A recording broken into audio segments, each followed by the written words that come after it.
My hand violently trembled as I opened my banking app, tears burning down my cheeks while I sat alone in my car. "Get this beggar out," my father had sneered to the entire room, his voice dripping with disgust. My mother's eyes deliberately avoided mine as security gripped my arm. My heart pounded against my chest, knowing that with one swipe their entire world would shatter and they would never see it coming. Betrayal has a steep price, but today I was the cashier and the bill was overdue. Before I tell you how I bought the very venue my family tried to kick me out of, please let me know where you are watching from in the comments below. Hit like and subscribe if you have ever had to stand up to family members who mistook your silence for weakness. My name is Amara, and at 32 years old I own half the commercial debt in this city, but my family thinks I scrape by on minimum wage. To them, I am the black sheep, the failure, the one who did not marry a doctor or a lawyer. I am the stain on this pristine reputation of the Sterling family. I sat in the driver's seat of my dusty 10-year-old Honda Civic, parked in the very back of the VIP lot at the Preston Hills Country Club. Through the windshield, I watched a parade of Bentleys and Porsches rolling up to the valet. This was the social event of the season. My younger sister Jasmine was getting engaged to Hunter, the son of a prominent senator. It was a union of two prominent black families, or so the press release said. I looked down at my phone again. My finger hovered over the execute button on my trading app. My chest felt tight, not from fear, but from a cold, simmering rage that had been building for 2 decades. I had flown in from New York this morning just for this. I did not want to ruin Jasmine's day, I just wanted to be a sister. I wanted to see if for once, just once, they would treat me with dignity. But 5 minutes ago the illusion had been shattered into a million pieces. I had just pulled into the lot looking for a space when I saw him. My father, Lawrence. He was standing near the entrance greeting the early arrivals, looking every bit the patriarch in his black velvet tuxedo. He looked distinguished, charming, and successful. That was the mask he wore for the world. When he saw my car, his smile instantly vanished. It was like a light switch had been flipped. He did not wave. He did not smile. He marched across the asphalt, his polished shoes clicking aggressively against the ground. He rapped his knuckles hard against my driver's side window. I rolled it down, expecting a hello. "What are you doing here?" He hissed, his voice low so the guests nearby would not hear. "I told you to park in the staff lot round the back." "Hi, Dad, good to see you too," I said, trying to keep my voice steady. "The valet was full, and I am a guest, remember." "A guest?" He scoffed, looking at my car with unmasked revulsion. "Look at this piece of junk, Amara. You are parked next to Senator Williams' Rolls-Royce. You are blocking the view. You are making us look like trash. We have a reputation to uphold. The Sterlings do not drive rusted Hondas. It is just a car, Dad," I started to say, but he cut me off. "It is an embarrassment, Amara. You are an embarrassment. I specifically told your mother to make sure you dressed appropriately, but look at you." He gestured vaguely at my outfit. I was wearing a black, oversized blazer and tailored trousers. What my father did not know, because he only recognized wealth if it was plastered with Gucci or Louis Vuitton logos, was that this blazer was a bespoke piece from a quiet luxury house in Italy. It cost $3,000. The fabric was cashmere and silk. It was the kind of wealth that did not need to scream to be heard.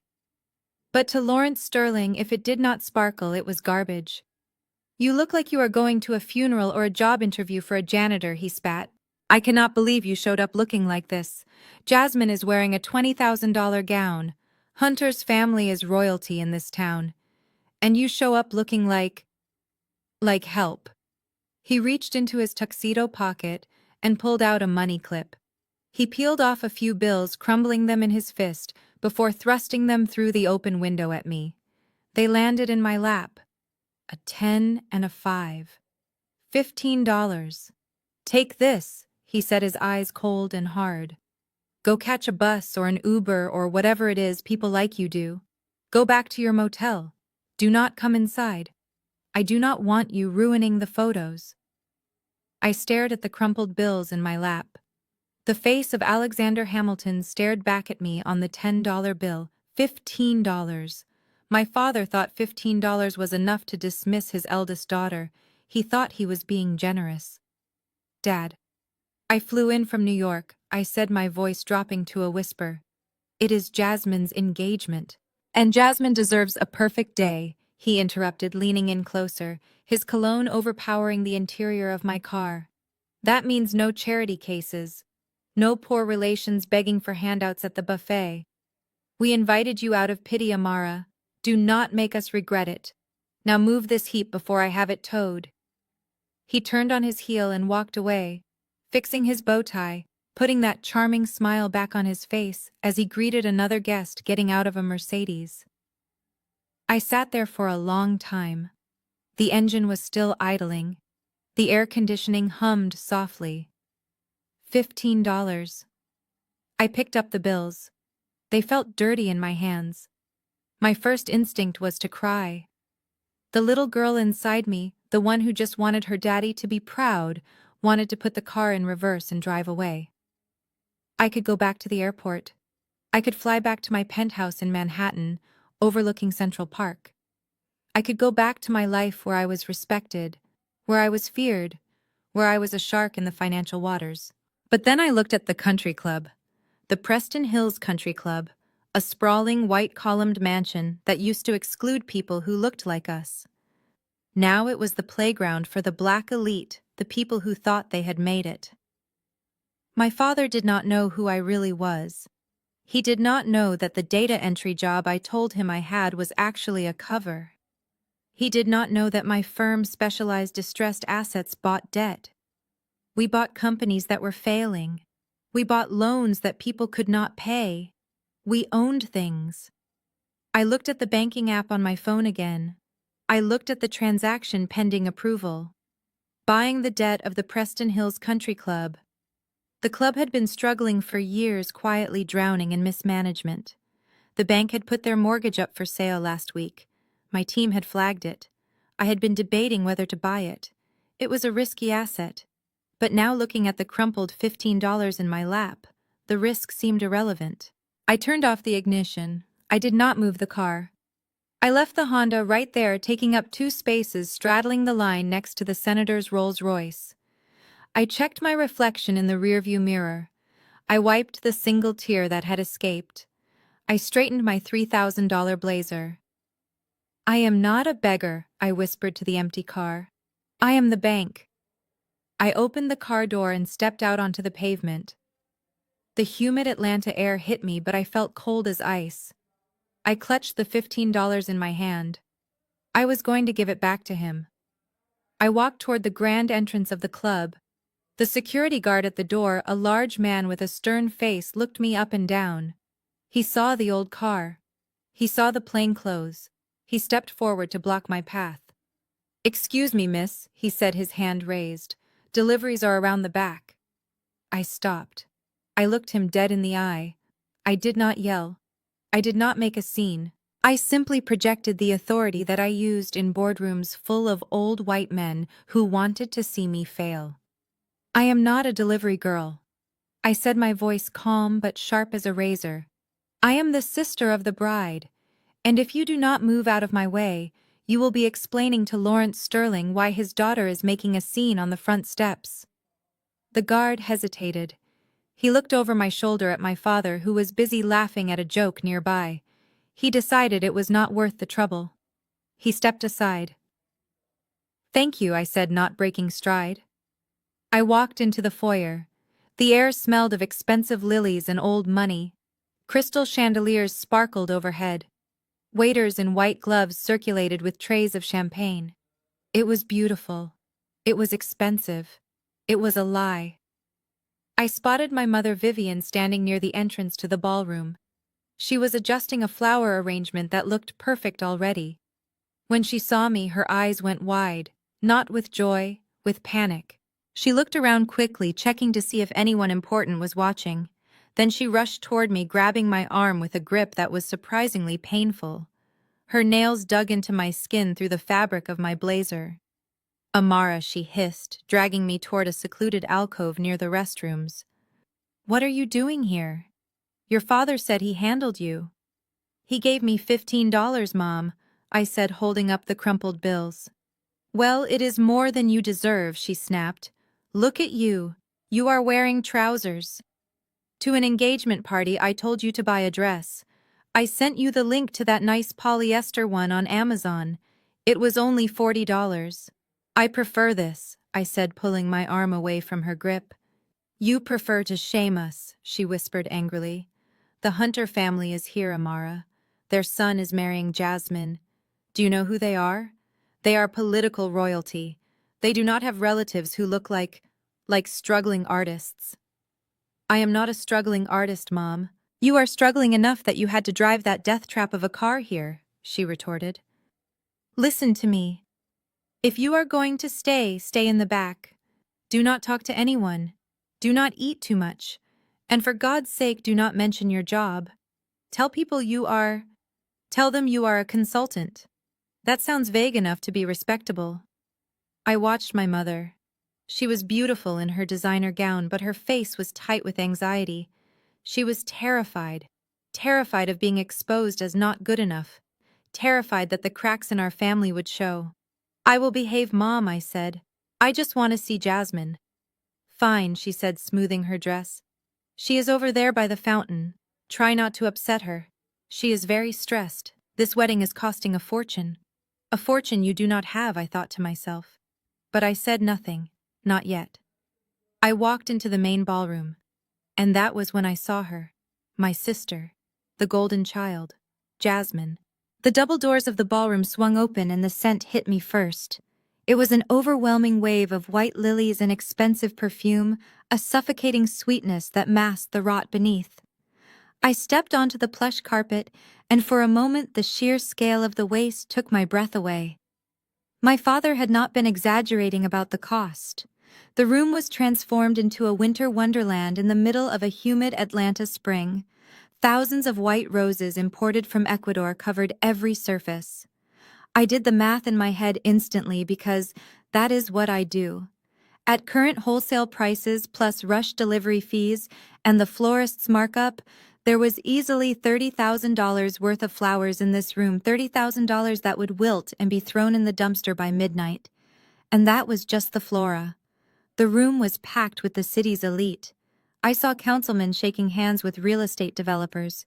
I saw bishops from the megachurches laughing with investment bankers. It was a sea of black tuxedos and sequined gowns.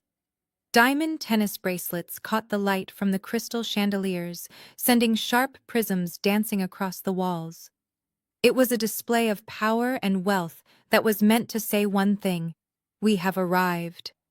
I took a breath and stepped fully into the room. The air conditioning was set to a bone-chilling temperature to keep the flowers fresh and the makeup from melting, but I felt the heat of 100 eyes landing on me, then sliding away. It was the way you look at a waiter who dropped a tray or a stain on a tablecloth. Acknowledgement followed immediately by dismissal. I did not belong here. At least that was what their eyes said. In my tailored black blazer and trousers, I was an ink blot on their pristine white canvas. I kept my head high, clutching my clutch bag tight to my side. I was not just Amara the disappointment anymore.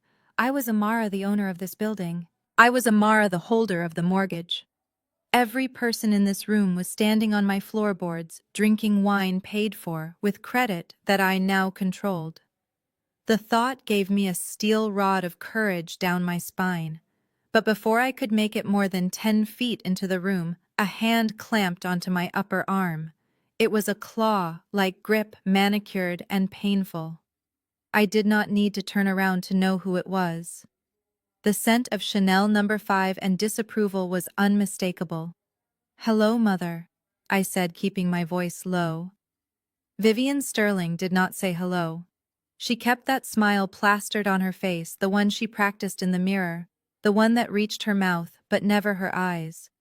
To anyone watching from a distance, it looked like a mother affectionately greeting her daughter, but up close her eyes were shards of ice. "Come with me," she whispered through her teeth.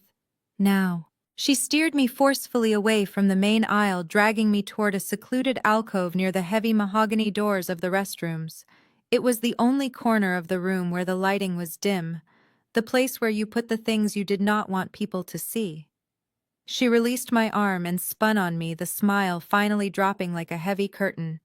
She looked me up and down, her nostrils flaring in disgust. I told you, she hissed. I specifically told you to wear the dress I sent you. The pink one with the ruffles. It was polyester, Mom, I said, calmly, adjusting my sleeve where she had pinched me. And I am 32 years old. I do not wear ruffles. You wear what fits in Amara, she snapped. Look at you. You look like a shadow. You look stark. Where is the necklace I sent you? The crystal choker.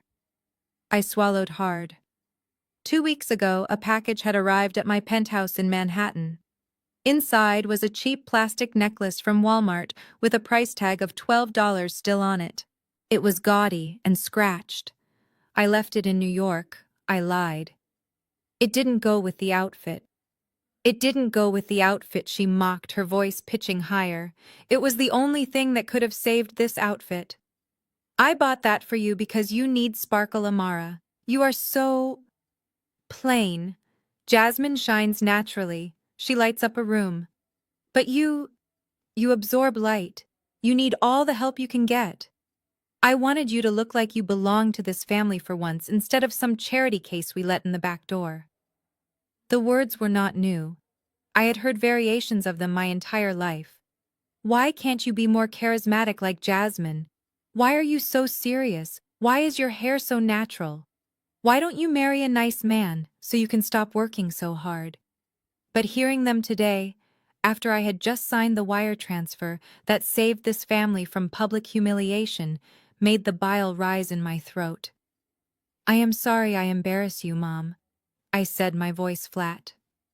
But I am here. I am present. Isn't that enough? Not when you look like the help, she said, smoothing her own silk gown. Just stay in the shadows, Amara. Do not get in the photographer's way. He charges by the hour, and I do not want to pay to Photoshop you out of the background. She turned to leave but then stopped and looked back at me one last time. And fix your face, she added. You look like you are judging us. You have no right to judge. You have never contributed a dime to this family's legacy. She walked away, disappearing back into the glittering crowd, instantly transforming back into the gracious hostess. I stood there alone by the bathroom doors, feeling the familiar sting of tears pricking my eyes. But I refused to let them fall. Not here, not today. I took a moment to compose myself and then stepped back out. I needed a drink. I made my way toward the open bar, weaving through clusters of guests. That was when I saw them. My relatives. Aunt Sheila and Uncle Marcus were standing near a towering ice sculpture of a swan. Aunt Sheila was my mother's sister, a woman who claimed to be a devout Christian but had a tongue sharper than a serpent's tooth. Uncle Marcus was a man who had tried 20 different get-rich-quick schemes and failed at every single one of them. 2 years ago, Uncle Marcus had called me crying. He needed $5,000 to start a trucking company. He swore he would pay me back in 3 months with interest. I had wired him the money from my personal account, not my business one, because I knew he would never qualify for a real loan. I never saw a dime of it back. The trucking company never happened. But looking at him now, wearing a tuxedo that probably cost $1,000 to rent, holding a glass of 20-year-old scotch, I realized where my money had gone. I walked past them hoping to go unnoticed, but Aunt Sheila's radar for drama was impeccable. Well, well, she said, her voice carrying over the string quartet. Look who finally decided to show up. We were just taking bets on whether you could afford the plane ticket, Amara. Uncle Marcus laughed, the sound wet and heavy. Now Sheila be nice. Maybe she hitched a ride. They both chuckled, clinking their glasses together. I stopped and turned to face them. Hello, Aunt Sheila. Uncle Marcus, I said politely.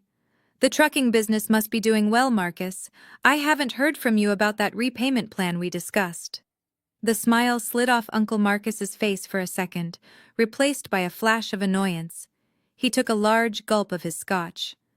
Don't talk business at a wedding, Amara, he grunted. It's tacky. Besides, family helps family. You shouldn't hold grudges over pocket change. It's unbecoming. Pocket change. $5,000 was pocket change to the man who had $0 in his savings account. That's the problem with you, Amara, Aunt Sheila chimed in, leaning forward so her oversized hat dipped precariously. You are so transactional. You count every penny. That's why you are still single. Men don't like a woman who is so stingy. Look at Jasmine. She is generous with her spirit. That is why she landed a sterling. Well, a sterling by marriage soon. I looked at the diamond bracelet on Aunt Sheila's wrist. It was fake. I could tell by the way it didn't refract the light properly. Everything about them was fake. The smiles, the wealth, the piety.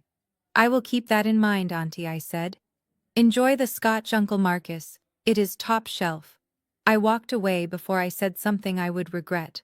Or rather something that would reveal my hand too early. As I moved through the crowd, I heard the whispers trailing behind me like smoke.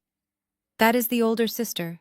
The one who lives in a studio apartment in New York. I heard she works as a secretary. Such a shame. Vivian and Lawrence are so successful. Every family has a black sheep, I suppose. At least Jasmine made up for it. The words washed over me. The disappointment, the failure, the ugly duckling. I walked to the far side of the room near the kitchen doors where the staff were rushing in and out with trays of hors d'oeuvres. This was my designated spot. Table 19, the table furthest from the head table, furthest from the cameras, and right next to the noise of the crashing dishes in the kitchen. I sat down. The chair was wobbly. I looked at the name card at my place setting. It didn't even say my name correctly. It was spelled Amara with an H at the end. My own mother hadn't bothered to check the spelling of her daughter's name with the wedding planner. I picked up the heavy linen napkin and placed it on my lap. I looked across the room at the head table, which was raised on a platform like a throne. My parents were there laughing. Jasmine was there glowing in her dress that cost more than most people earned in a year. They were celebrating their triumph. They were celebrating their ascent into the highest echelons of society.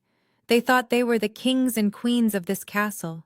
I picked up a silver fork and turned it over in my hand, feeling the weight of it. They didn't know that the castle was built on sand. And I was the tide coming in. Just then, a waiter stopped by my table to refill water glasses. He looked exhausted. He was young, maybe 22, and there was a sheen of sweat on his forehead. "Rough night?" I asked him quietly. He jumped a little, surprised that a guest was speaking to him. "Yes, ma'am," he whispered. "We are short-staffed. And the management? Well, paychecks bounced last week. We are all just hoping the tips tonight are cash." I looked at him, and for the first time since I arrived, I smiled. A real smile. "Don't worry about the tips," I told him. "Do a good job tonight. Things are about to change around here." He looked confused, but he nodded and scurried away. I sat back and watched the room. Let them have their appetizers. Let them mock my clothes and my car and my life. Let them enjoy the flowers I paid for and the wine I owned. The bill was coming due. And unlike Uncle Marcus, I collected my debts. Across the room, I saw the double doors open again. The energy in the room shifted. The volume went up. It was the arrival of the groom's family, the Hunters. And leading the pack was Hunter's mother, a woman who looked at my family not as in-laws, but as an interesting anthropology experiment. She made a beeline for my mother. I watched as they greeted each other. My mother did a little curtsy, a gesture so subservient it made my stomach turn. Hunter's mother said something and gestured in my direction. My mother laughed nervously and waved a hand as if swatting away a fly. I knew exactly what they were saying. They were apologizing for me. I took a sip of water. It tasted like metal. Let the games begin. I sat at table 19, the table for the outcasts, and the invisible, listening to the waiter apologize for the delay in service. His name tag read David, and he looked terrified. I had asked him a simple question about the payroll schedule, because I knew from my due diligence that the previous owners of the Preston Hills Country Club had been skimming from the tip pool.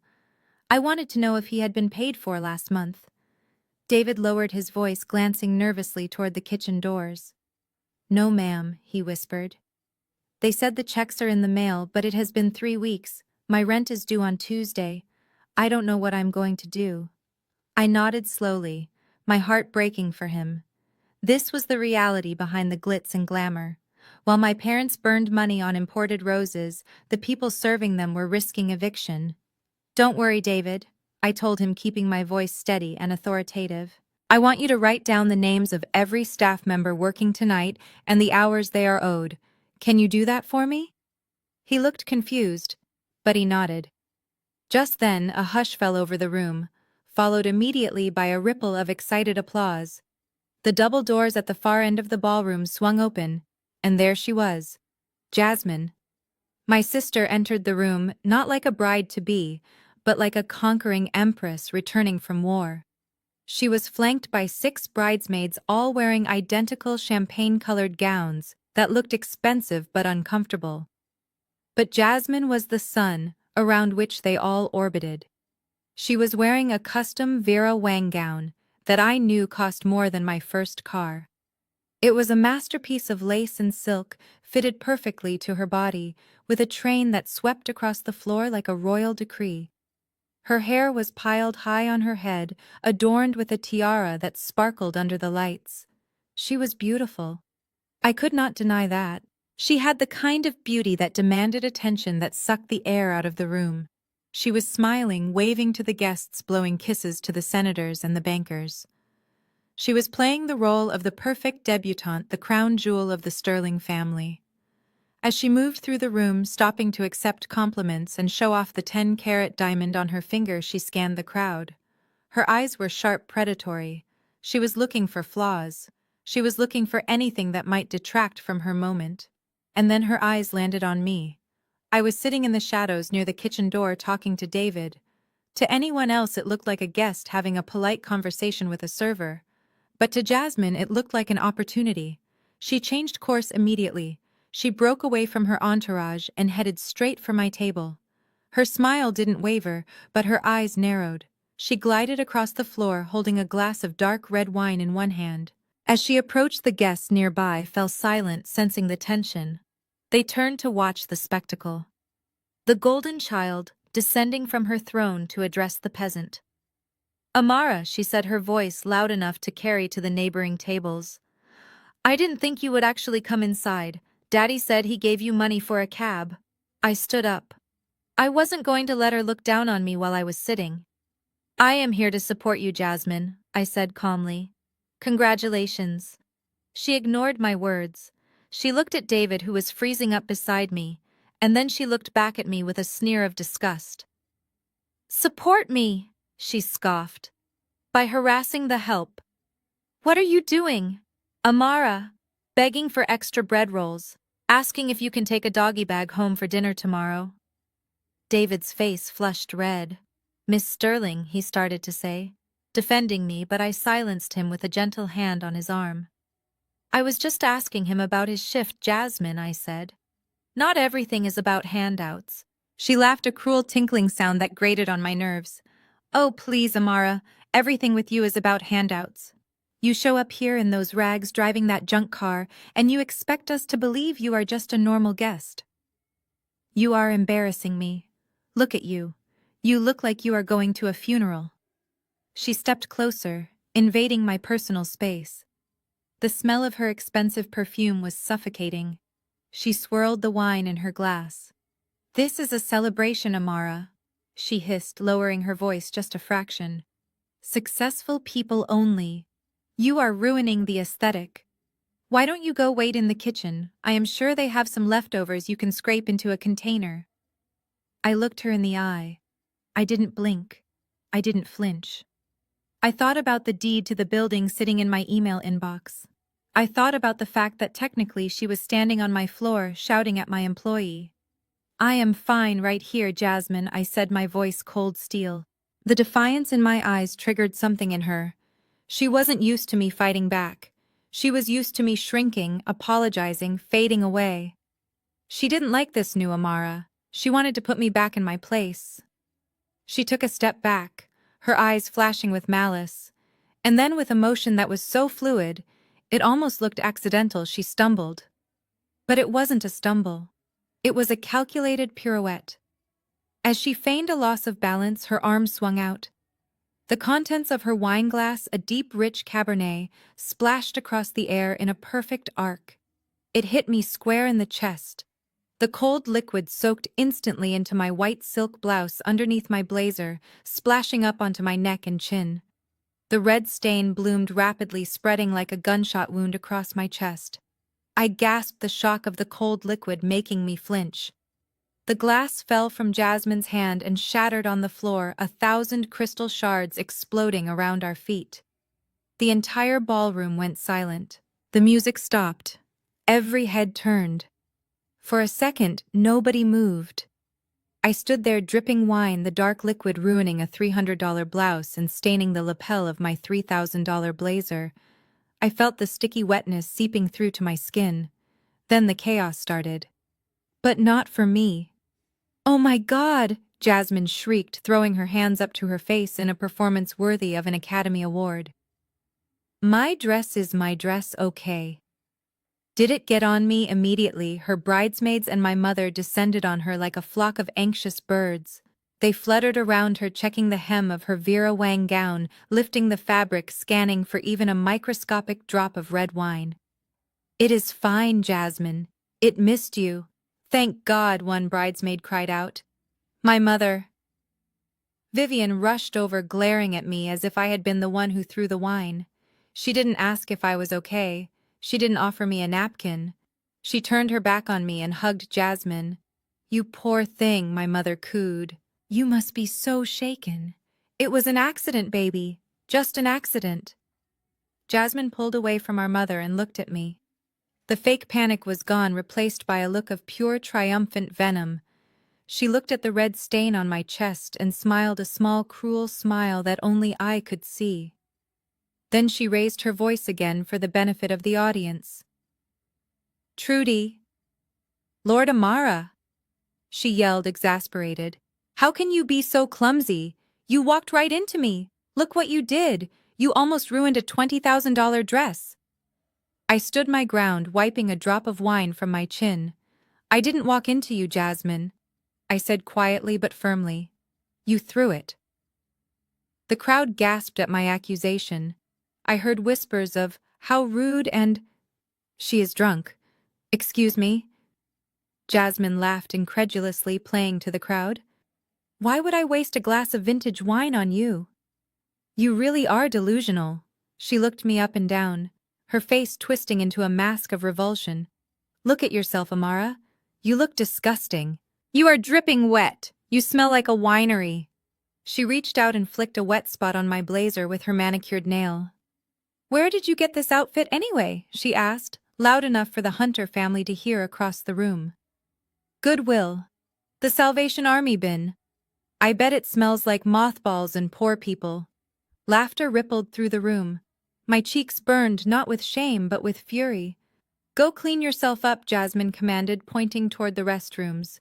"You are making a mess on the floor, and use the staff bathroom in the back. I don't want you dripping cheap wine all over the guest facilities."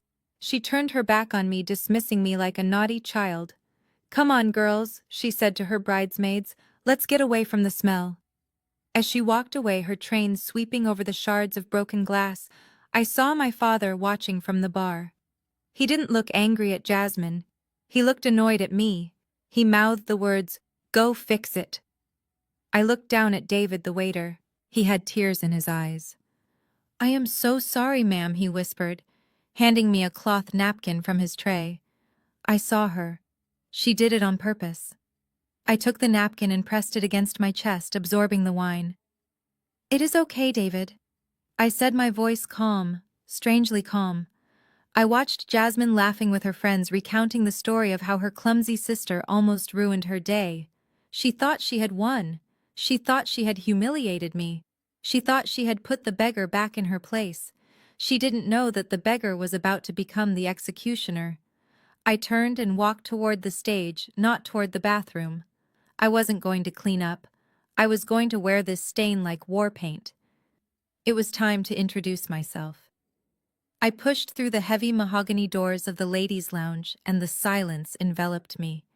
The throbbing bass of the reception music was instantly cut off, replaced by the soft hum of classical music piping through invisible speakers. The restrooms at Preston Hills were nicer than my first apartment. The countertops were imported marble, the soap was Aesop, and the lighting was designed to make everyone look 10 years younger. But even the best lighting could not hide the disaster on my chest. I stood in front of the gold-framed mirror, gripping the edges of the sink until my knuckles turned white. The red wine stain had bloomed across my white silk blouse like a gruesome wound. It was dark, sticky, and smelled of fermentation. I grabbed a stack of plush hand towels and ran them under the cold water, dabbing frantically at the fabric. But I knew it was futile. Silk does not forgive, and neither does red wine. The blouse was ruined. Just as I was about to give up and accept my fate, I heard the main door open. Voices drifted in, accompanied by the click-clack of high heels on the marble floor. I froze. I recognized those voices immediately. It was Tiffany and Chloe, Jasmine's bridesmaids. Her best friends since college. The girls who had just been fawning over her dress and holding her train. I instinctively stepped into the handicap stall and locked the door quietly. I did not want to face them. I did not want their pity or their sneers. "Did you see her face?" Chloe giggled, the sound echoing off the tile. "Jasmine is a savage. I thought she was going to slap her sister, but the wine toss was iconic." "She deserved it," Tiffany replied. "Who wears pants to a black tie wedding? It is disrespectful." But honestly, Jasmine is on edge today. I have never seen her this stressed. "You would be stressed too if your credit card got declined at the salon this morning," Chloe said, her voice dropping to a conspiratorial whisper. I stopped breathing. I pressed my ear against the cold metal of the stall divider. "What do you mean?" declined Tiffany asked. "I mean maxed out," Chloe said. "I was with her when she went to pay for the hair and makeup trial. She had to use 3 different cards and then call her dad to transfer money just to cover the tip. This whole wedding. It is a house of cards, girl. They are broke." "No way." Tiffany gasped. "The Sterlings. They have money. Look at this venue. It is all a show." Chloe scoffed. "My mom knows their banker. She said Lawrence Sterling is leveraged up to his eyeballs. They have second mortgages on everything. Why do you think Jasmine was so desperate to lock down Hunter? She is not marrying for love, honey. She is marrying a bailout. If this wedding didn't happen today, the Sterlings would be filing for bankruptcy by Monday." I stood there in the dark stall, my heart pounding against my ribs. I knew my family was bad with money, but I didn't realize it was this dire. They were not just living beyond their means, they were drowning. And Jasmine knew. My parents knew. This entire wedding was a financial transaction, a merger disguised as a romance designed to save them from their own greed. And they had treated me, the only person who actually had liquid capital, like a leper. "We better get back out there," Chloe said, the sound of lipstick being applied accompanying her words. "If Jasmine needs to use the bathroom and we are not there to hold her dress, she will have a meltdown. And I want to be close to the open bar when the ship goes down." They laughed cruel, hollow laughs and exited the restroom, leaving me alone with the truth. I waited a full minute before I unlocked the stall door. I looked at myself in the mirror again. The wine stain was still there, a mark of shame. But now it felt different. It wasn't just a stain. It was a badge of honor. I wasn't the one pretending. I wasn't the one living a lie. I was the only real thing in this entire building. I squared my shoulders, adjusted my ruined blazer, and walked back out into the lion's den. The ballroom was in full swing now. Waiters were serving the first course, a lobster bisque that cost $20 a bowl. I scanned the room looking for a place to land. I saw empty seats at tables with my cousins and aunts, but as I approached, eyes averted. Purses were placed on empty chairs, shoulders were turned. The message was clear. You cannot sit here. Finally, I saw it. My destination. The hostess, a young woman who looked like she wanted to be anywhere else, pointed a manicured finger toward the far corner of the room. "You are at table 19, Miss Sterling," she said without making eye contact. "Table 19, of course." I walked past the head table where Jasmine was feeding Hunter a spoonful of soup for the cameras. I walked past the VIP tables where the senators and bishops sat. I walked all the way to the back of the room right next to the swinging double doors of the kitchen. Table 19 was smaller than the others. The centerpiece was noticeably sparse, just a few carnations instead of roses. And my dinner companions were not family. To my left sat the wedding photographer who was frantically backing up photos on his laptop while shoving bread rolls into his mouth. To my right was the makeup artist scrolling through Instagram looking bored out of her mind. This was the vendor table. The table for the hired help. I pulled out my chair which wobbled on the uneven floor and sat down. The photographer looked up, crumbs on his lip. "Rough night, huh?" he said, gesturing to my shirt with a breadstick. "You have no idea," I muttered, unfolding my napkin to cover the stain. "Family?" he asked. "Something like that," I replied. The kitchen doors swung open next to us with a loud crash, and a gust of hot air smelling of garlic and dish soap hit me in the face. A waiter rushed out, nearly tripping over my chair.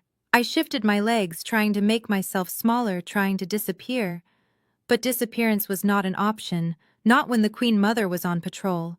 I saw them coming from a mile away. My mother, Vivian, was walking arm in arm with Mrs. Eleanor Hunter, the groom's mother. Eleanor was a woman who wore her wealth like armor. She was light-skinned with chemically straightened hair that did not move, and she wore a diamond necklace that was probably an heirloom from a time when her ancestors owned people who looked like me. They were doing the rounds greeting the guests. I prayed they would skip the vendor table. Why would they come back here? There was nobody important to impress, but Eleanor Hunter was a predator, and predators like to inspect every inch of their territory. She stopped right in front of table 19, her cold gray eyes landing on me. She didn't look at the photographer or the makeup artist. She looked only at me. She tilted her head to the side, examining me like I was a specimen in a jar that had been mislabeled. "Vivian," she said, her voice perfectly modulated and utterly devoid of warmth. "Is this the other one? The one you told me about?" My mother froze. I could see the panic in her eyes. She looked from me to Eleanor, terrified that I would say something to embarrass her. "Yes, Eleanor," my mother said, her laugh nervous and brittle. "This is Amara, my eldest." Eleanor took a step closer, sniffing the air. She smelled the wine on me. Her nose wrinkled slightly. "I see," she said. "She certainly is. Different from Jasmine, isn't she? Darker. Much darker. And that bone structure. It is very primal." The insult hung in the air, heavy and suffocating. It was a colorist microaggression so sharp it could cut glass. She was calling me ugly. She was calling me lesser. She was calling me a throwback to a past she wanted to forget. I gripped the edge of the table, ready to speak, ready to defend myself. But my mother beat me to it, and what she said broke my heart more than any wine stain ever could. "Oh yes," Vivian agreed quickly, eager to please the woman whose son was their financial lifeline. "We have always said Amara must have inherited the recessive genes from her great-grandfather. You know how genetics can be. Sometimes they skip a generation, and you end up with a surprise." She laughed again, inviting Eleanor to join in. "We have tried to help her, of course." Vivian continued, warming to her theme now that she saw Eleanor nodding. "We sent her to charm school. We bought her nice clothes. But some people just are not built for refinement. Amara is a bit slow. She prefers the simple life. She works in data entry, you know. Very repetitive work. It suits her." I sat there frozen. My own mother was calling me slow. She was calling me simple. She was erasing my MBA from Wharton. She was erasing my portfolio worth millions. She was erasing my entire identity just to suck up to a woman who looked at us like we were zoo animals. Eleanor nodded, looking at me with a mixture of pity and disgust. "Well, it is good that she has found her level," Eleanor said. "The world needs people to do the menial tasks, I suppose. Not everyone can be a leader. Not everyone can be a Sterling or a Hunter." She turned her back on me, dismissing me completely. "Come," Vivian Eleanor said. "The senator wants to make a toast. We shouldn't keep him waiting." My mother cast one last look at me. It wasn't an apology. It was a warning. "Stay here. Be quiet. Don't ruin this." They walked away, their laughter blending with the clinking of crystal glasses. I sat alone at table 19. The photographer looked at me, his eyes wide with shock. He had heard everything. "Wow," he whispered. "That was harsh." I picked up my water glass. My hand was steady now. The trembling had stopped.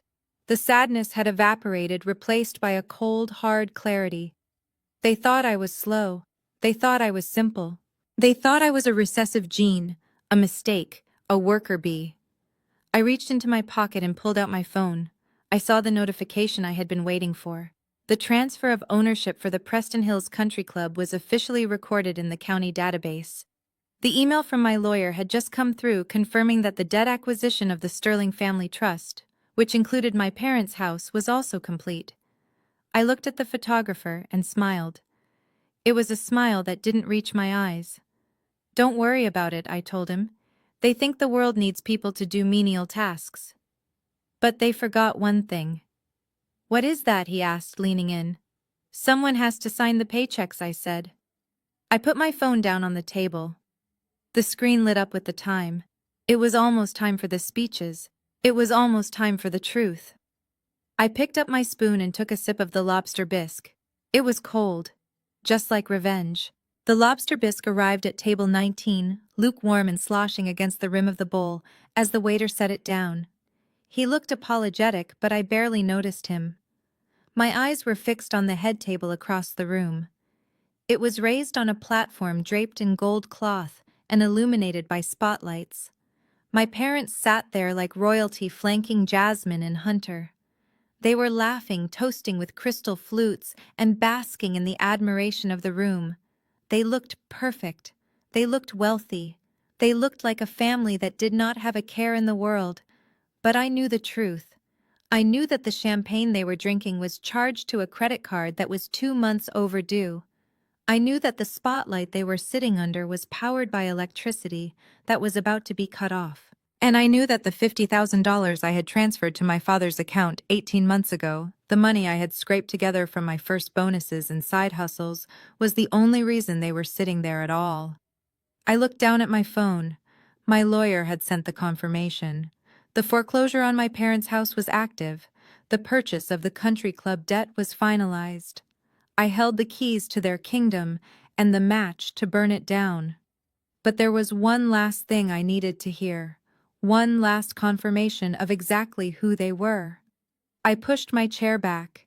It scraped loudly against the floor, startling the photographer next to me. "Where are you going?" he whispered, his mouth full of bread. "To get what is mine," I said. I stood up. I smoothed down my blazer, which was still damp and sticky with red wine. The stain was drying into a dark, ugly purple map of my sister's cruelty.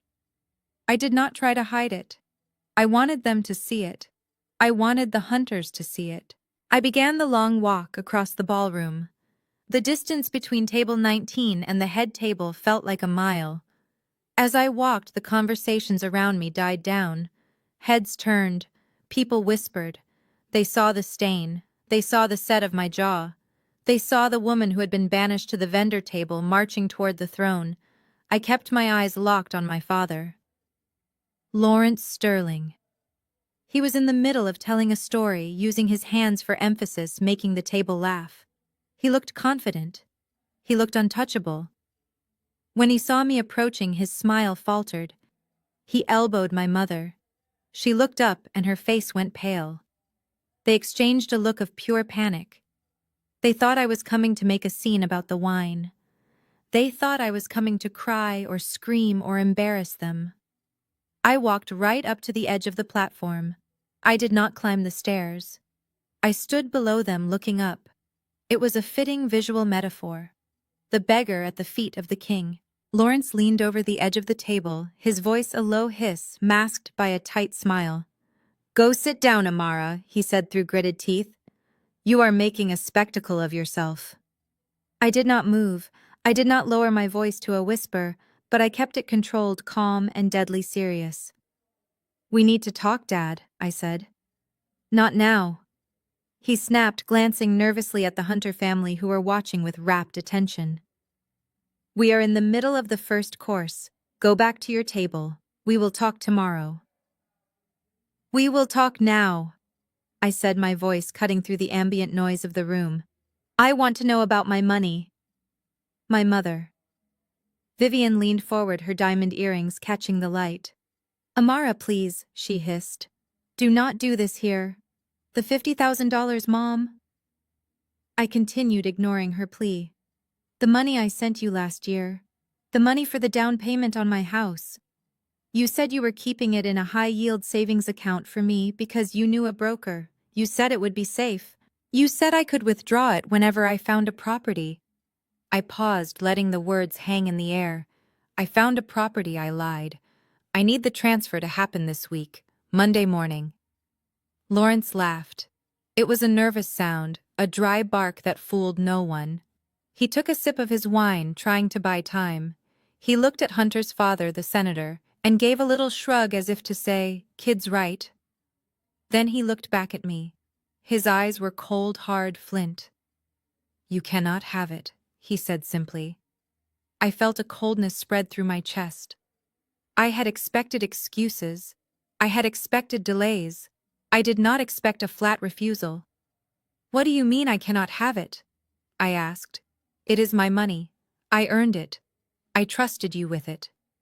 Lawrence put his wineglass down. He leaned further over the table, invading my space, trying to intimidate me with his proximity.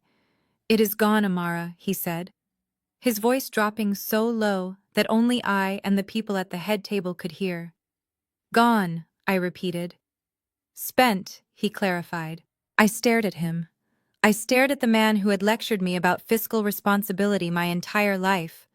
The man who had grounded me for losing a $5 bill when I was 10, spent on what I asked, my voice trembling with rage.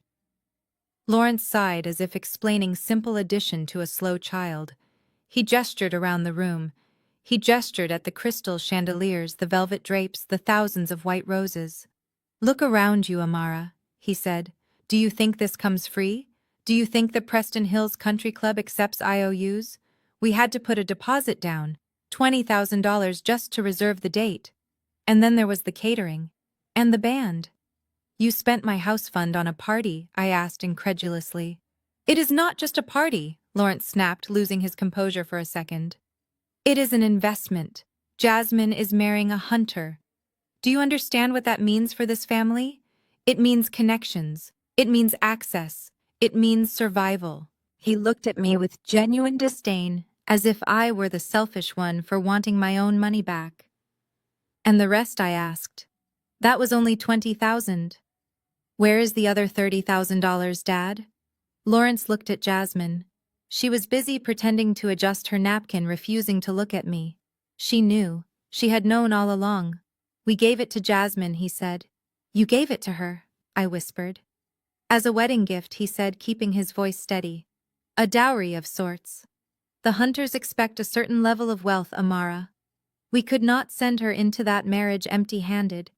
We bought her a new car, a Mercedes, and we put the rest in an account for her so she would have her own spending money." I felt like I had been punched in the gut. I drove a 10-year-old Honda. I lived in a modest apartment. I saved every penny. And they had taken my hard-earned savings and given it to the sister who had just thrown wine on me so she could drive a Mercedes. "You stole from me," I said. "You stole $50,000 from your own daughter to buy luxury goods for your other daughter." Lawrence slammed his hand down on the table. The cutlery rattled. "Watch your mouth, Amara," he hissed. "It is not stealing. It is family money. We are a family. We help each other. You are the older sister. You are supposed to sacrifice. You have a job. You have no husband, no kids, no responsibilities. You can earn it back. It is just money. Just money." To him, $50,000 was just a tool to maintain an illusion. To me, it was 3 years of 60-hour weeks. It was missed holidays. It was skipped meals. It was my freedom. So let me get this straight, I said, speaking slowly so there could be no misunderstanding. You took my money because you think I don't need it. You think because I am single and I work hard, I exist solely to subsidize Jasmine's lifestyle. Lawrence rolled his eyes. Stop being so dramatic. You are making a scene. We will pay you back eventually, when the business picks up. When Hunter's father gets me that contract with the city, you will get your little money back. Now go sit down before I have security remove you. He picked up his knife and fork, dismissing me. He went back to cutting his filet mignon, as if he hadn't just admitted to grand larceny. My mother looked at me. There was no apology in her eyes, only annoyance. Amara, please, she whispered. Don't be selfish. Not today. Selfish. The word echoed in my head. They called me selfish for wanting the fruit of my own labor. They called me selfish for not wanting to be robbed. I looked at the hunters. They were watching us with polite curiosity, pretending not to hear but listening to every word. Hunter was smirking. He enjoyed seeing me beg. I looked back at my father. He was chewing his steak, confident that he had won. Confident that I would do what I always did. Swallow the hurt. Go back to the shadows. Accept my role as the scapegoat. But he was wrong. Okay, Dad, I said, my voice eerily calm. I just wanted to be clear. I turned around. I didn't go back to table 19. I walked toward the stage where the band was setting up. Lawrence thought the conversation was over. He thought he had silenced me. He didn't know that by admitting he spent the money he had just given me the moral license to do what I was about to do. He didn't just steal my money. He stole my mercy. And now I was going to take everything he had left. I stood there on the steps of the dais looking down at my father, and for a moment the sheer audacity of his admission left me breathless. He had just confessed to stealing $50,000 from me, as if he had simply borrowed a 20 from my purse for pizza. He picked up his wineglass again, swirling the expensive liquid, his eyes daring me to make a scene. He thought that was it. He thought the conversation was over. He thought he could bully me into silence with the weight of family obligation, just like he had done for 32 years. But I was not the same Amara who used to cry in her bedroom because her parents forgot her birthday. I was a shark. And when a shark smells blood, it does not swim away. It attacks. I let out a laugh. It was a dry, hollow sound that seemed to suck the warmth out of the air between us. Lawrence frowned, setting his glass down. What is so funny, Amara? He asked, his voice tight with irritation. You are Dad, I said, shaking my head. You really think that 50,000 is the issue here? You think that is the big number? I took a step closer, invading the personal bubble of the head table. I placed my hands on the pristine white tablecloth, leaning in until I was face to face with my mother. Vivian looked terrified. She knew what was coming. She had always been the mastermind, the accountant of their deception, while my father was merely the face of it. Let's talk about the Department of Education, I said, my voice dropping to a whisper that carried more weight than a scream. Let's talk about the letter I received last week, the one regarding the $120,000 in student loans. The color drained from my mother's face so fast she looked like she might faint. She reached out and gripped my father's arm, her perfectly manicured nails digging into his velvet tuxedo jacket. Amara, not here, she pleaded, her eyes darting toward the Hunter family who were watching this exchange, with the fascination of people watching a car crash. Oh yes, here, Mom, I said. Especially here. Because I was confused when I got that letter. You see, I went to a state university on a full academic scholarship. I graduated debt-free. I have never taken out a loan in my life. So imagine my surprise when I found out that I apparently attended the Parsons School of Design for 4 years. Or rather, my social security number did. Jasmine, who had been busy pretending to examine her engagement ring, suddenly froze. She stopped breathing. I looked at my sister, the golden child, the art major who had never sold a painting in her life. You forged my signature, didn't you? I asked. It wasn't a question. It was an accusation. My father opened his mouth to bluster, to deny, to shout me down, but my mother cut him off. She realized that denial was futile. The evidence was on paper. So she switched tactics. She switched to the most dangerous weapon in her arsenal: gaslighting. Vivian straightened her spine, adjusting the diamond necklace that probably cost more than my first car. She looked at me with a mixture of pity and condescension, as if I were a child who simply didn't understand how the world worked. "Amara, listen to me," she said, her voice taking on that reasonable maternal tone that made my skin crawl. "It is not what you think. We didn't do it to hurt you. We did it for the family." "For the family," I repeated, feeling the bile rise in my throat. "You committed a federal crime for the family." "Stop using those words," Vivian hissed. "It wasn't a crime. It was a strategy. Jasmine needed to go to that school. You know she has a gift, Amara. She is an artist. She is a creative soul. She couldn't go to some state school in the middle of nowhere like you did. She needed to be in New York. She needed to be where the culture is." I stared at her. Jasmine's gift was shopping and taking selfies. Her art was a joke. She needed a degree in fashion marketing, I asked. "A degree she never uses." "That degree put her in the room, Amara," my mother insisted, her eyes wide with conviction. "That school is where the daughters of diplomats and oil tycoons go. That is where the European royalty sends their children. We needed Jasmine in that ecosystem." "How do you think she met Hunter? Do you think she would have met a senator's son at a community college?" I looked at Hunter. He was smirking slightly, seemingly amused that his pedigree was being discussed like a commodity. "So you stole my identity to pay for a hunting license," I said flatly. "You saddled me with 6 figures of debt so Jasmine could go catch a rich husband." Vivian sighed, rolling her eyes as if I were being intentionally dense. "It was an investment, Amara. And look, it paid off. She is marrying a hunter. Do you know what that means for us? It means security. It means access. Once they are married, Jasmine will have access to the Sterling Trust. She will pay you back. She will pay it all back double." "You don't get it, Mom," I said, my voice trembling, not with sadness but with pure, unadulterated rage. "You didn't just borrow money. You used my name. You used my credit history. I have an 800 credit score because I worked for it. Jasmine has a credit score of 0 because you raised her to be useless. And you decided that my hard work was just another asset for you to liquidate." My father finally found his voice. He realized that the hunters were listening too closely, and he needed to regain control of the narrative. "You are being selfish, Amara," he growled, pointing a finger at me. "You have a good job. You make plenty of money in that city doing whatever it is you do. You can afford the monthly payments until your sister gets settled. Why do you have to be so stingy? Why do you have to count every penny? It is ugly, Amara. It makes you look bitter. Bitter. They stole my past. They stole my future. And they called me bitter for noticing." I looked at them. I looked at Lawrence and Vivian Sterling. For 32 years I had looked at them with a desperate longing, hoping they would finally see me, finally love me. I had tried to be the perfect daughter. I had gotten the grades. I had built the career.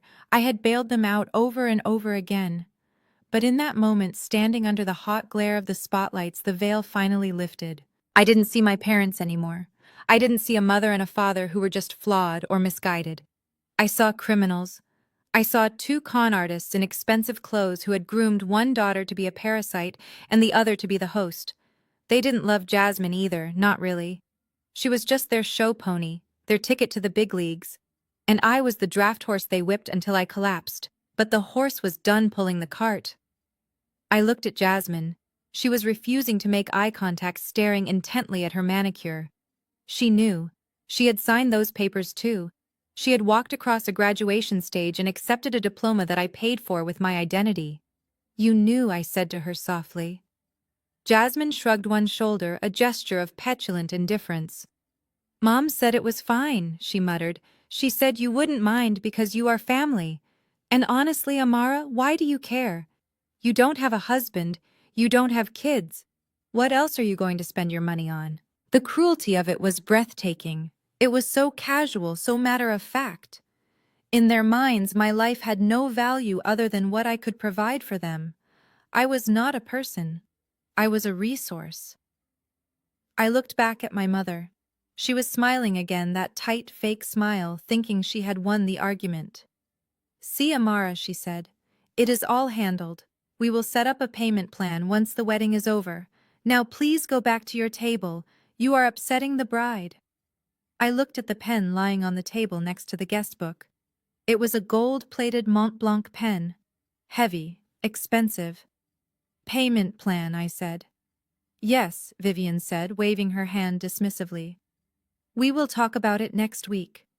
I realized then that they truly believed this. They truly believed that they could commit a felony against me and I would just take it. They believed that I was so desperate for their crumbs of affection that I would swallow this poison and say thank you. But they didn't know about the email in my pocket. They didn't know that the data entry girl they mocked was actually a vulture capitalist. They didn't know that while they were playing checkers with borrowed money, I had been playing three-dimensional chess with their lives. "You are right, Mom," I said. "A payment plan is a good idea. But I think we need to settle the accounts now." I reached into my blazer pocket. My hand brushed against the cold metal of my phone. "I am not going back to my table," I said. Lawrence glared at me. "If you do not sit down, I will have you thrown out." "You can try," I said. "But I don't think the security guards take orders from guests." "Guests," he sputtered. "I am the father of the bride. I am the host." "No, Dad." I said, a strange calm settling over me. "You are not." I turned my back on them. I walked toward the center of the stage, toward the microphone stand that was set up for the best man's speech. The room went silent. The band stopped playing. The waiters stopped serving. 200 pairs of eyes locked onto me. I saw the panic rise in my parents' eyes. They started to stand up. "Sit down," I commanded, my voice projecting without the microphone. And for the first time in their lives, they listened. They sat. I reached the microphone. I adjusted the height. I tapped it twice. The sound boomed through the ballroom, echoing off the vaulted ceilings. It was time to testify. The silence in the ballroom was thick enough to choke on. I stood at the microphone stand, my hand hovering over the metal grill, ready to unleash a lifetime of suppressed truth. But before I could speak a single word, movement caught my eye at the head table. Jasmine had stopped crying. The tears that had been flowing so freely just moments ago dried up, instantly replaced by a look of calculated panic. She knew what I was capable of. She knew that if I opened my mouth, their house of cards would not just fall, it would incinerate. She did not scream at me this time. Instead, she made a subtle gesture, a quick, desperate wave to the side of the stage. Hunter saw it. The groom, the man of the hour. He rose from his seat with the grace of a jungle cat moving toward its prey. He adjusted his silk tie, buttoned his tuxedo jacket, and walked toward me. But he did not come alone. Following close behind him was a man I recognized instantly. Mr. Sterling Blackwood, the Hunter family's personal attorney. A man whose billable hour cost more than my father made in a week. They flanked me, cutting off my path to the microphone. Hunter placed a hand on my shoulder. To the audience, it looked like a brotherly gesture, a groom comforting his distressed sister-in-law. But up close, his grip was like a vice, his fingers digging into my clavicle with bruising force. "Step away from the mic, Amara," he whispered, his voice smooth and cold as liquid nitrogen. "We are going to have a little chat." He steered me forcefully away from center stage, dragging me down the steps to a semi-private area near the DJ booth where the shadows were deepest. My parents scrambled down from the head table, rushing to join us like obedient lapdogs.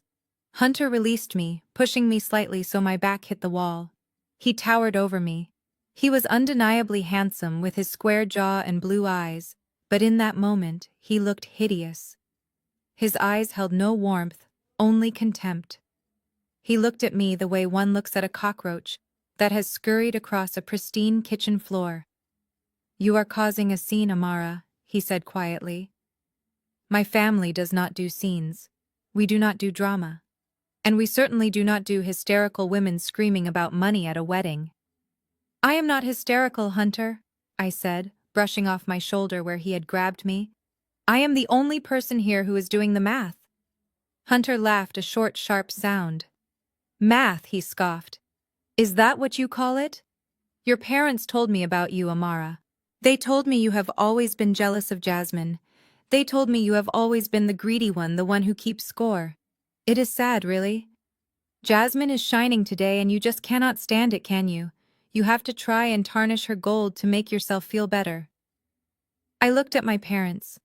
Lawrence and Vivian stood behind Hunter, nodding their heads in agreement. My father refused to meet my eyes, but my mother looked at me with a pleading expression that made my stomach turn. She wanted me to accept this narrative. She wanted me to be the villain so they could be the victims. Hunter snapped his fingers. Mr. Blackwood, the lawyer, stepped forward, placing a leather briefcase on a small cocktail table. He opened it with a decisive click and pulled out a document.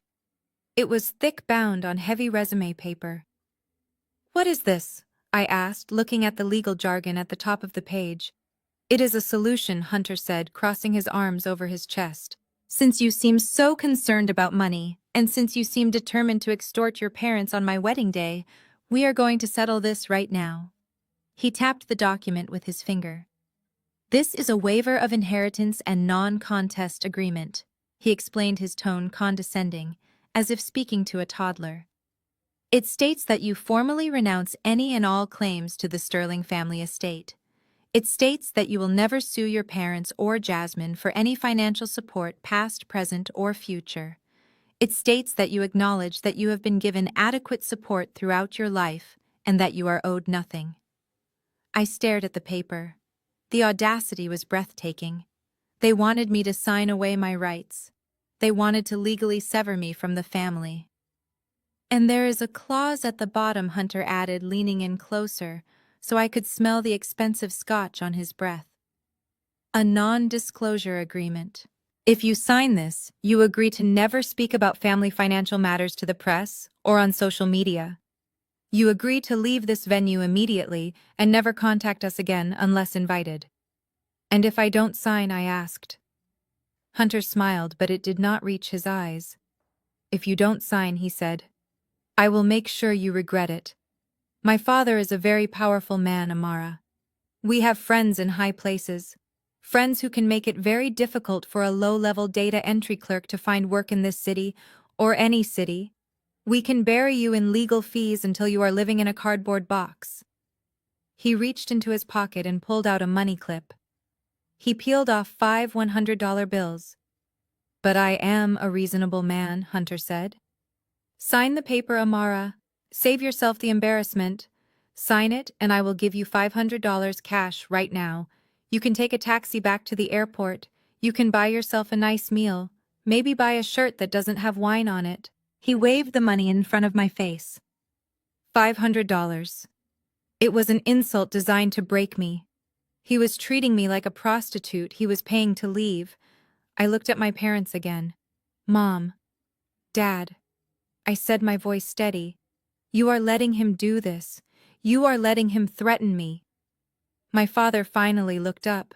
His face was red, not with shame, but with impatience. Just sign it, Amara, he snapped. Don't be difficult. Hunter is right. You are toxic. You bring negative energy. We just want to be happy. Jasmine deserves to be happy. If you love us at all, if you have any decency left, you will sign that paper and leave us alone. My mother nodded, tears welling up in her eyes. Please, Amara, she whispered. Do it for the family. Do it for peace. We can't have you ruining this merger. I mean, this marriage. The slip of the tongue was telling. Merger.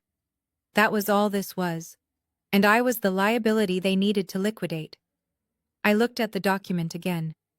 I read the fine print.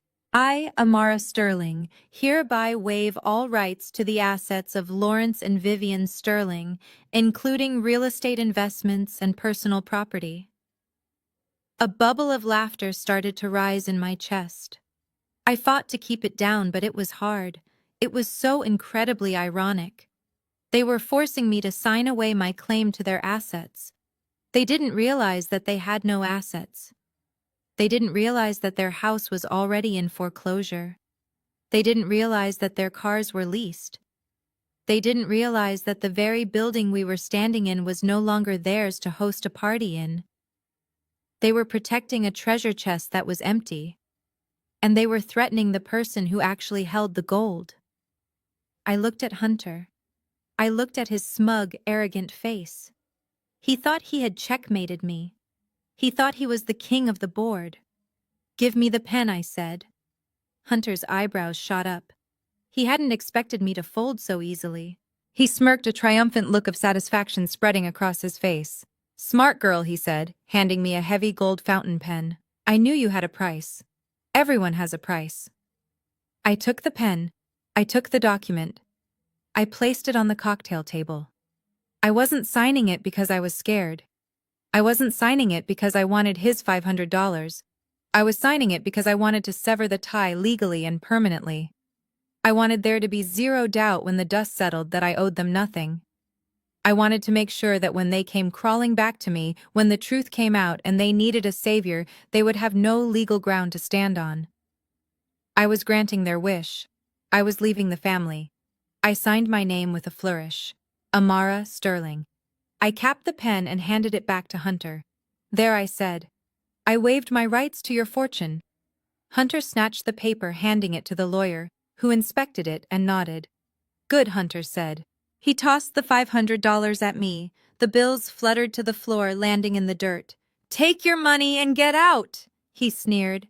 "Security will escort you." My mother let out a sigh of relief, wiping her eyes. "Thank you, Amara," she said.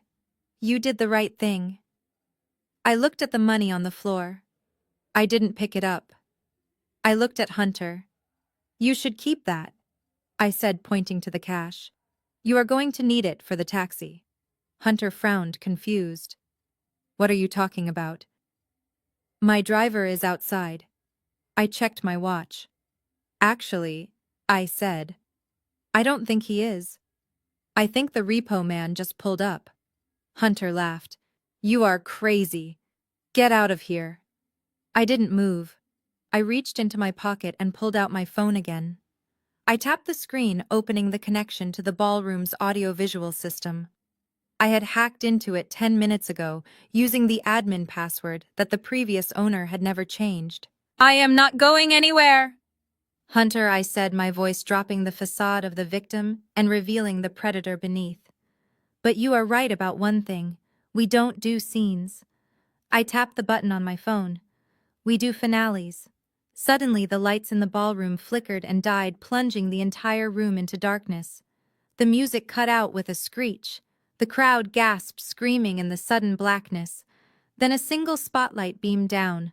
Not on the head table, not on the cake. It beamed down on me. And behind me, the giant LED screen that was supposed to show a montage of the couple's childhood photos flickered to life. But it didn't show photos. It showed a bank statement. A very specific bank statement with the Sterling family name on it, and a big red stamp that said, "Foreclosure." I stepped back to the microphone, which I had never actually walked away from. "Can everyone hear me now?" I asked. The show was just beginning. The heavy gold Mont Blanc pen felt cold and foreign in my hand, like holding a weapon that had been used to bludgeon me. I stared at the nib hovering just millimeters above the signature line. The paper beneath my hand was crisp and white, a legal death warrant for my relationship with my family. Waiver of rights. Total estrangement. It was all there in black and white, drafted by a lawyer who cost more per hour than my mother made in a month. Hunter stood over me, his arms crossed his chest, puffed out like a rooster who had just chased away a fox. He was smiling, that smug, self-satisfied smile of a man who has never been told no in his entire life. He thought he had won. He thought he had broken me. He thought that by flashing $500 in my face and threatening to ruin a career he knew nothing about, he had forced the unruly peasant back into line. I looked up from the paper. Time seemed to slow down, stretching like taffy. The sounds of the ballroom, the clinking of silverware, the low murmur of gossip, The soft jazz from the band faded into a dull roar in the background. I looked at my parents. Really looked at them. My mother Vivian was clutching her pearl necklace, her eyes fixed on the pen in my hand. She was not looking at my face. She was not looking at the tears that I had fought so hard to suppress. She was looking at the ink. She was practically vibrating with anticipation, waiting for me to sign myself out of her life so she could go back to playing the role of the perfect society matron. There was no sadness in her eyes. There was only relief. Relief that the problem child, the one who asked too many questions, the one who remembered the lies, was finally being erased. My father Lawrence was checking his watch. He looked impatient. He was probably calculating how quickly he could get back to the head table and finish his steak before it got cold. To him, I was just a business transaction that had gone on too long, a bad investment he was cutting his losses on. And Jasmine, my sister, she was watching from the shadows of the dais sipping her champagne. She looked bored. She had won the prize. She had the rich husband, the expensive dress, the Mercedes. She didn't care that her victory was built on the ashes of my dignity. I looked around the room at the guests. The hundreds of people eating and drinking and laughing, they were all part of it. The fake smiles, the judgmental whispers, the shallow alliances. This was the world my parents had sold their souls to enter. This was the world they had stolen my identity to be a part of. And they were right about one thing. I didn't belong here. I didn't belong in a world where family was a currency and love was conditional. Suddenly, my phone buzzed in my blazer pocket. It was a sharp, distinctive vibration. Not a text, not an email. It was the specific haptic feedback I had set for high-priority, secure notifications from my brokerage firm. My heart skipped a beat. I slowly lowered the pen, but I didn't let go of it. I reached into my pocket with my left hand and pulled out the phone. "What are you doing?" Hunter snapped, his patience fraying. "Stop stalling, Amara. Sign the paper and get out." I ignored him. I glanced at the screen. The message was from my lead counsel, Sarah. It was short. It was simple. It was the most beautiful thing I had ever read. Transaction finalized. Funds cleared. Title transfer recorded. You own 100% of Preston Hills Country Club. Foreclosure proceedings on Sterling residence initiated. It is all yours, boss. The air in my lungs suddenly felt lighter. The crushing weight on my chest, the feeling of being small and helpless evaporated instantly. I wasn't the beggar anymore. I wasn't the sister who needed a loan. I wasn't the data entry clerk. I was the landlord. And they were trespassing. A strange calm washed over me. It was the calm of a hurricane eye, the silence before the absolute devastation. I looked at the legal document one last time. I, Amara Sterling, hereby waive all rights. I started to laugh. It started low in my throat, a rumble of pure dark amusement. Hunter frowned. "Why are you laughing?" "This isn't funny. You are about to be homeless if you don't sign this." I looked up at him, and for the first time he saw the change in my eyes. He saw the predator. He saw the shark that had eaten companies larger than his father's entire portfolio. "You are right, Hunter," I said, my voice steady and strong. "It isn't funny. It is tragic." I stood up slowly, pushing the chair back with my legs. I held the gold pen up to the light, examining it. "This is a nice pen," I said. "What is it? $800? "Sign the paper," Amara, Hunter barked, stepping forward to intimidate me. I looked him dead in the eye. "No." The word hung in the air. "No," Hunter repeated, blinking as if he didn't understand the language. "I said no," I replied. "I am not signing your waiver. I am not signing your NDA. And I am certainly not taking your $500. My father lunged forward, his face purple with rage. "You ungrateful little brat! Do you know what you are doing? You are destroying this family." I looked at Lawrence. "No, Dad," I said. "You destroyed this family when you sold my trust for a party.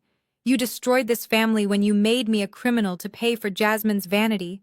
I am just the demolition crew here to clean up the mess. Hunter grabbed my wrist, trying to force my hand toward the paper. You will sign this, he hissed, or I will ruin you. I looked at his hand on my wrist. Then I looked at the pen in my other hand. I don't think so, Hunter, I said. With a sudden violent motion, I snapped the heavy gold pen in half. The sound was like a gunshot in the quiet corner. Ink black and permanent exploded out of the cartridge, splattering over Hunter's pristine white tuxedo shirt and onto the legal document. Hunter let go of me, jumping back with a yelp. My shirt?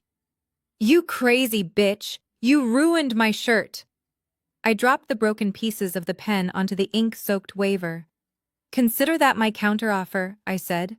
My mother screamed. Security! Get her out of here! Get her out! Two large security guards started moving toward me from the edge of the room. They looked menacing. They were used to throwing out drunks and crashers. But I wasn't afraid. I turned and walked away from the family. I didn't run toward the exit. I walked straight toward the center of the room, toward the stage. Amara. Stop, my father yelled, chasing after me. I didn't stop. I walked with purpose. My heels clicked rhythmically on the hardwood floor, a countdown to their destruction. The MC, a local radio personality hired for the night, saw me coming. He looked confused. He held the microphone out as if to block me. Excuse me, miss, he said. The speeches aren't until dessert. I didn't ask for permission. I didn't ask for the mic. I took it. I snatched the microphone from his hand with a grip that made him flinch. I turned to face the room. The feedback whined for a split second, a high-pitched screech that made everyone cover their ears. Then silence. I stood center stage. The spotlight hit me. It illuminated the wine stain on my chest, which now looked like a medal of valor. It illuminated the ink on my hands. It illuminated the fire in my eyes. My parents and Hunter were frozen at the bottom of the stairs, staring up at me in horror. They knew. Deep down they knew that whatever I was about to say would change everything. I looked out at the sea of faces, the wealthy, the powerful, the fake. I took a deep breath.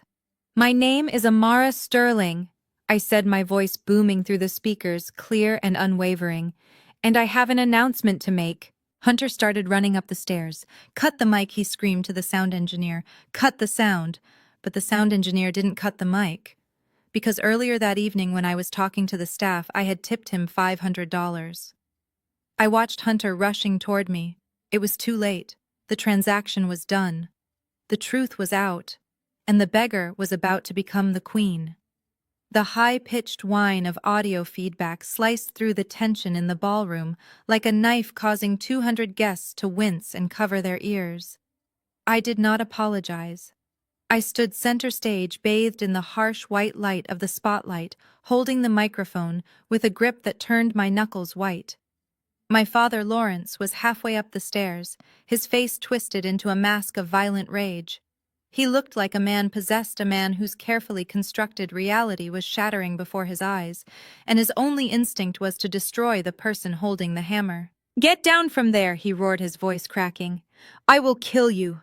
I swear to God, Amara, I will drag you down myself. He lunged for my legs, his hands outstretched like claws. I did not move. I did not flinch. I simply watched him with the detached curiosity of a scientist observing a rabid animal. But before his fingers could graze the fabric of my trousers, a wall of black suits materialized between us. The two security guards who had been standing in the shadows stepped forward with synchronized precision. They were massive men with necks as thick as tree trunks, and they moved with a speed that belied their size. One of them caught my father by the lapels of his velvet tuxedo jacket, halting his momentum instantly. The other stepped in front of me, acting as a human shield. Let go of me, Lawrence screamed, struggling against the guard's grip like a trapped rat. Do you know who I am? I am the host. I am the one paying your salary. Unhand me this instant, or I will have your badge. The guard did not let go. He did not even blink. He looked over his shoulder at me, his expression respectful and awaiting instruction. I leaned into the microphone. Actually, Dad, I said, my voice booming through the speakers, calm and amplified. You are not the one paying their salary. Not anymore. A hush fell over the room, the kind of silence that is heavy and suffocating. The guests stared open-mouthed at the spectacle of the father of the bride being restrained by his own hired muscle. From the side of the stage, Mr. Henderson, the general manager of the Preston Hills Country Club, walked out. He was a stiff, formal man who usually terrified the staff, but tonight he looked different. He looked relieved. He walked past my father, ignoring Lawrence's sputtered demands, and came directly to me. He stopped 3 feet away and bowed his head slightly. It was a gesture of deference that sent a shockwave through the room. Madam Chairwoman, Mr. Henderson said, his voice clear enough for the front row to hear. I apologize for the disturbance. We received the confirmation of the ownership transfer 10 minutes ago. How would you like us to handle these trespassers? Lawrence stopped struggling. He went limp in the guard's grip, staring at Mr. Henderson with eyes that were about to pop out of his head. Chairwoman, he whispered. What are you talking about? She is a data entry clerk. She is a nobody. I smiled. It was a cold smile.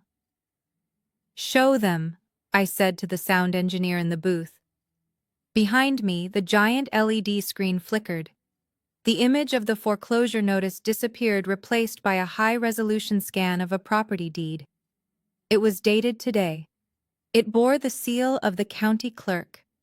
And at the bottom, in bold, unmistakable letters, was the name of the new owner. Amara Sterling, CEO. Sterling Distressed Assets, LLC. I turned to the screen, pointing at the document.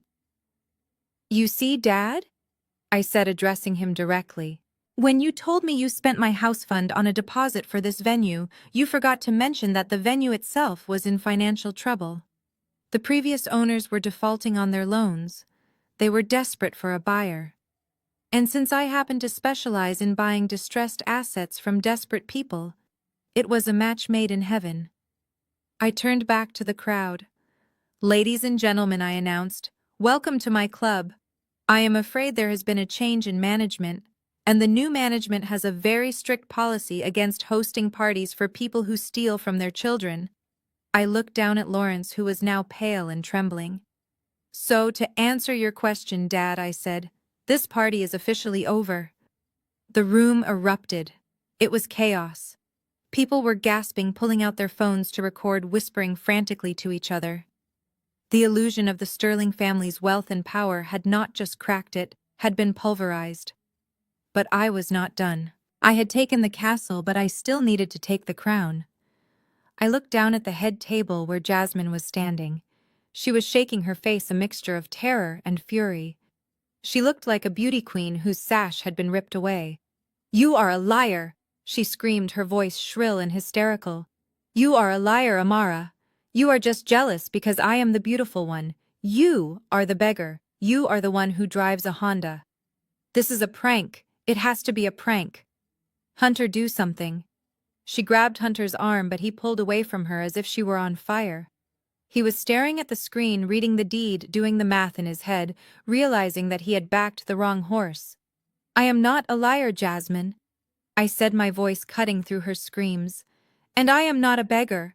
But you are a thief. I pointed a finger at her, a long, accusing finger that felt like a judgment from above. And I want my property back. What property? Jasmine spat, clutching her chest. I don't have anything of yours. I wouldn't touch anything of yours. The dress, I said simply. Jasmine froze.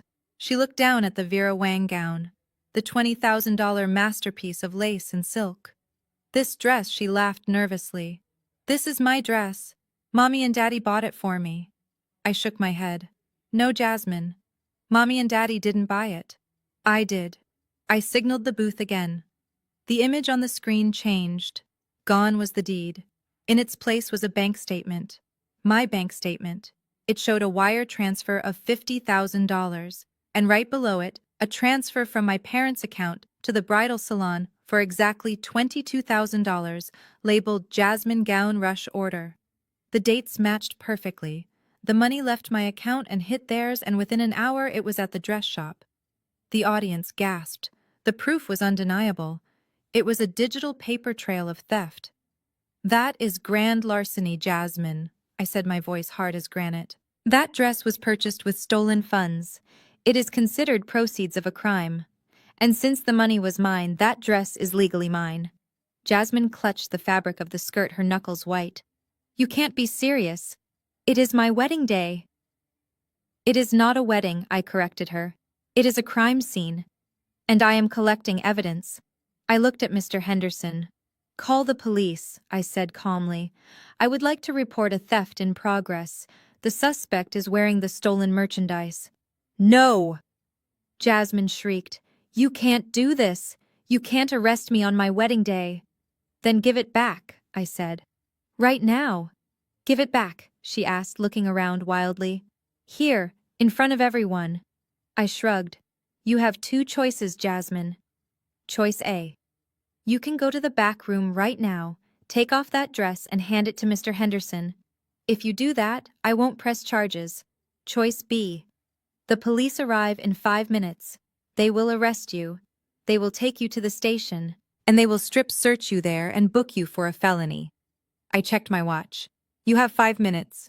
Jasmine looked at our parents. They were useless. Lawrence was slumped in a chair, defeated. Vivian was crying into a napkin. She looked at Hunter. "Hunter, help me," she sobbed. "Buy the dress. Pay her back. Please." Hunter looked at me. He looked at the shark on stage who owned the building. Then he looked at Jasmine, the sobbing fraud in a stolen dress. He turned his back on her. "I think you should do what she says, Jasmine," he said coldly. "I am not getting involved in a felony." Jasmine let out a wail that sounded like a wounded animal. It was the sound of total defeat. "Fine!" she screamed. "Fine! Take the damn dress! I hope you choke on it!" She gathered up the heavy skirts and ran. She ran toward the kitchen doors, her veil trailing behind her like a surrender flag. I waited. The room waited. Nobody moved. The band did not play. The waiters did not serve. We all just watched the kitchen doors. 4 minutes later, the doors swung open. Jasmine walked out. She was not wearing the Vera Wang. She was not wearing silk. She was wearing an oversized gray busboy uniform that was 3 sizes too big for her. It was stained with grease. It smelled of dishwater. She was barefoot, holding her expensive heels in one hand. She looked small. She looked pathetic. She looked exactly like what she was, a fraud who had been stripped of her costume. Mr. Henderson walked out behind her, carrying the white dress carefully in a garment bag. He brought it to the stage and laid it at my feet. "Thank you, Mr. Henderson," I said into the mic. I looked down at Jasmine standing in the middle of the dance floor in her gray rags. "You finally look like you belong at table 19, Jasmine," I said. I looked out at the silent, stunned crowd. "Now," I said, "everyone please leave. My cleaning crew needs to sanitize the building. I want the stench of this family out of my property by midnight." I dropped the mic. It hit the floor with a heavy thud. And I walked off the stage, leaving them in the ruins of the party they never really owned. The silence that followed Jasmine's humiliating exit was heavy and suffocating, like a wool blanket soaked in water. I stood alone on the stage, the microphone still in my hand, watching the double doors swing shut behind my sister. The guests were frozen in their seats, terrified to move, terrified to breathe lest they draw my attention. But I was not looking at them. I was looking at the 2 people huddled at the bottom of the stairs. My parents, Lawrence and Vivian Sterling. For 32 years they had been the giants in my world, the arbiters of my worth, the gatekeepers of my happiness. But looking at them now, stripped of their pretenses and their pride, they looked remarkably small. Lawrence was trembling, his face a map of ruin. Vivian was clutching her chest, her eyes darting around the room looking for an escape route that did not exist. They realized that with Jasmine gone, they were the only targets left. Lawrence took a step toward the stage. He did not run this time. He walked slowly, his posture slumped. He looked up at me, and for the first time in my life, I saw tears in his eyes. Amara. He croaked, his voice barely audible without the microphone. Please, that is enough. You have made your point. You have ruined the wedding. You have humiliated your sister. Are you happy now? Can we please just go home and discuss this like a family? I looked down at him. The word family sounded like a curse coming from his mouth. Go home, I repeated into the microphone, my voice echoing through the silent hall. That is an interesting choice of words, Dad, because that is actually the next item on the agenda. Vivian let out a strangled sob. She rushed forward, grabbing the hem of my trousers. She was kneeling on the floor in her expensive gown, not out of reverence, but out of desperation. Amara, stop, she begged. Don't do this. This is private. This is family business. You cannot air our laundry in front of the Hunters, in front of the senator. Think about our reputation. I looked at her hand clutching my leg. I didn't kick her away, but I didn't help her up either. You are right, Mom, I said coldly. It is family business. That is the only reason I know about the mortgage.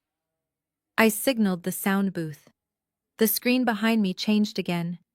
The image of the stolen dress receipt vanished. In its place appeared a document that was even more damning. It was a foreclosure notice stamped with the seal of the Georgia Superior Court. The crowd gasped. I heard whispers of foreclosure, and they are broke rippling through the room. You see, I continued ignoring my mother's wails. When you told me you needed money for the wedding, you forgot to mention where the rest of the money came from. You didn't just steal from me, you stole from your future. You took out a second mortgage on the family estate, and then a third. You leveraged every brick and beam of that house to pay for appearances. Lawrence looked at the screen, his face turning the color of ash. How did you get that? He whispered. That is confidential banking information. It was confidential, I corrected him. Until the bank decided you were a liability. You haven't made a mortgage payment in 4 months, Dad. You prioritized the caterer over the roof over your head. You prioritized Jasmine's Mercedes over the property tax. The bank was getting ready to seize the house next Tuesday. I paused, letting the reality sink in. But they didn't want the bad publicity of evicting a prominent family, I said. So they looked for a buyer for the debt, someone who could pay cash, someone who wouldn't mind doing the dirty work. I leaned down, looking my father in the eye. They called me Dad. They called your daughter the data entry clerk, and I wrote them a check this morning. Vivian screamed, a high-pitched sound of pure terror. No, you didn't. You wouldn't. I did, Mom, I said, straightening up. As of 9 a.m. this morning, Sterling Distressed Assets owns the note on your house. I am your landlord. I am your bank. And unfortunately, you are terrible tenants. I pulled a piece of paper from my pocket. It was an eviction notice. You have violated the terms of your mortgage, I announced, my voice devoid of emotion. You are in default. And since I have zero tolerance for delinquency, I am accelerating the foreclosure process. I dropped the paper. It fluttered down, landing on my father's shoulder. You have 24 hours to vacate the premises, I said. My legal team will be there at noon tomorrow to change the locks. You can take your personal effects, but the furniture, the art, the jewelry, that stays. It is collateral against the debt you owe me. Lawrence fell to his knees. He crumbled like a statue made of sand. Amara, please, he wept openly now. Where will we go? We have nowhere to go. We are old. You can't put your parents on the street. I looked at him. I remembered the $15 he had thrown at me in the parking lot. I remembered him telling me to take a bus. I hear the Motel 6 by the airport has vacancies, I said. It is affordable. You should still have that $15 you tried to give me. That will get you a warm coffee at least. Vivian saw that begging wasn't working. She saw that her life of luxury was ending in 24 hours. Her brain couldn't handle the trauma, or perhaps she thought she had one last card to play, the sympathy card. She stood up abruptly, swayed dramatically, and put her hand to her forehead. My heart, she gasped loudly for the audience. Oh God, my heart, I can't breathe, Amara, you are killing me. And then, with a theatrical groan, she collapsed. She fell to the floor in a heap of silk and diamonds right at my feet. The room erupted in shouts. Someone call 911. She fainted. I looked down at my mother. I saw her eyelids flutter. I saw her hand adjust her skirt slightly so it wouldn't bunch up. It was a performance, a desperate attempt to turn me into the villain who gave her mother a heart attack. I didn't call for a medic. I didn't kneel down to check her pulse. I stepped over her. I literally stepped over my mother's body like she was a pile of laundry I had been meaning to put away. "She is fine," I said into the mic, my voice bored. "She did the same thing when Macy's declined her credit card in '98. If she is still on the floor in 5 minutes, feel free to drag her out." I walked past them. I walked past the wreckage of my family. I had taken their pride. I had taken their house. I had taken their power. But there was one person left standing: Hunter. The groom was standing near the cake table, his arms crossed, trying to look detached. He was trying to pretend that this tragedy had nothing to do with him. He was a hunter after all. He was royalty. He thought he was above the fray. I walked toward him. The spotlight followed me, cutting a path through the darkness. Hunter saw me coming. He straightened his tie. He put on his politician's face, the one he used when he was lying to voters. "Stay away from me, Amara," he warned, his voice trying to sound authoritative but wavering slightly. "This has nothing to do with me. Your family is crazy. I am glad I found out now. I am annulling the marriage. I am washing my hands of you people." I stopped 5 feet away from him. "Washing your hands?" I asked, tilting my head. "That is funny, Hunter, because usually you need soap to wash your hands.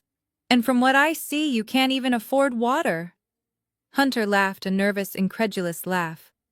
"Excuse me, do you know who I am? My father is Senator Hunter. We are the bedrock of this state. We have more money in our couch cushions than you have in your entire portfolio. You think because you bought a mortgage you are a big shot? You are nothing. You are new money. We are old money." "Old money," I repeated, nodding slowly. "You are right. It is very old. So old it died about 10 years ago." I signaled the booth for the final time.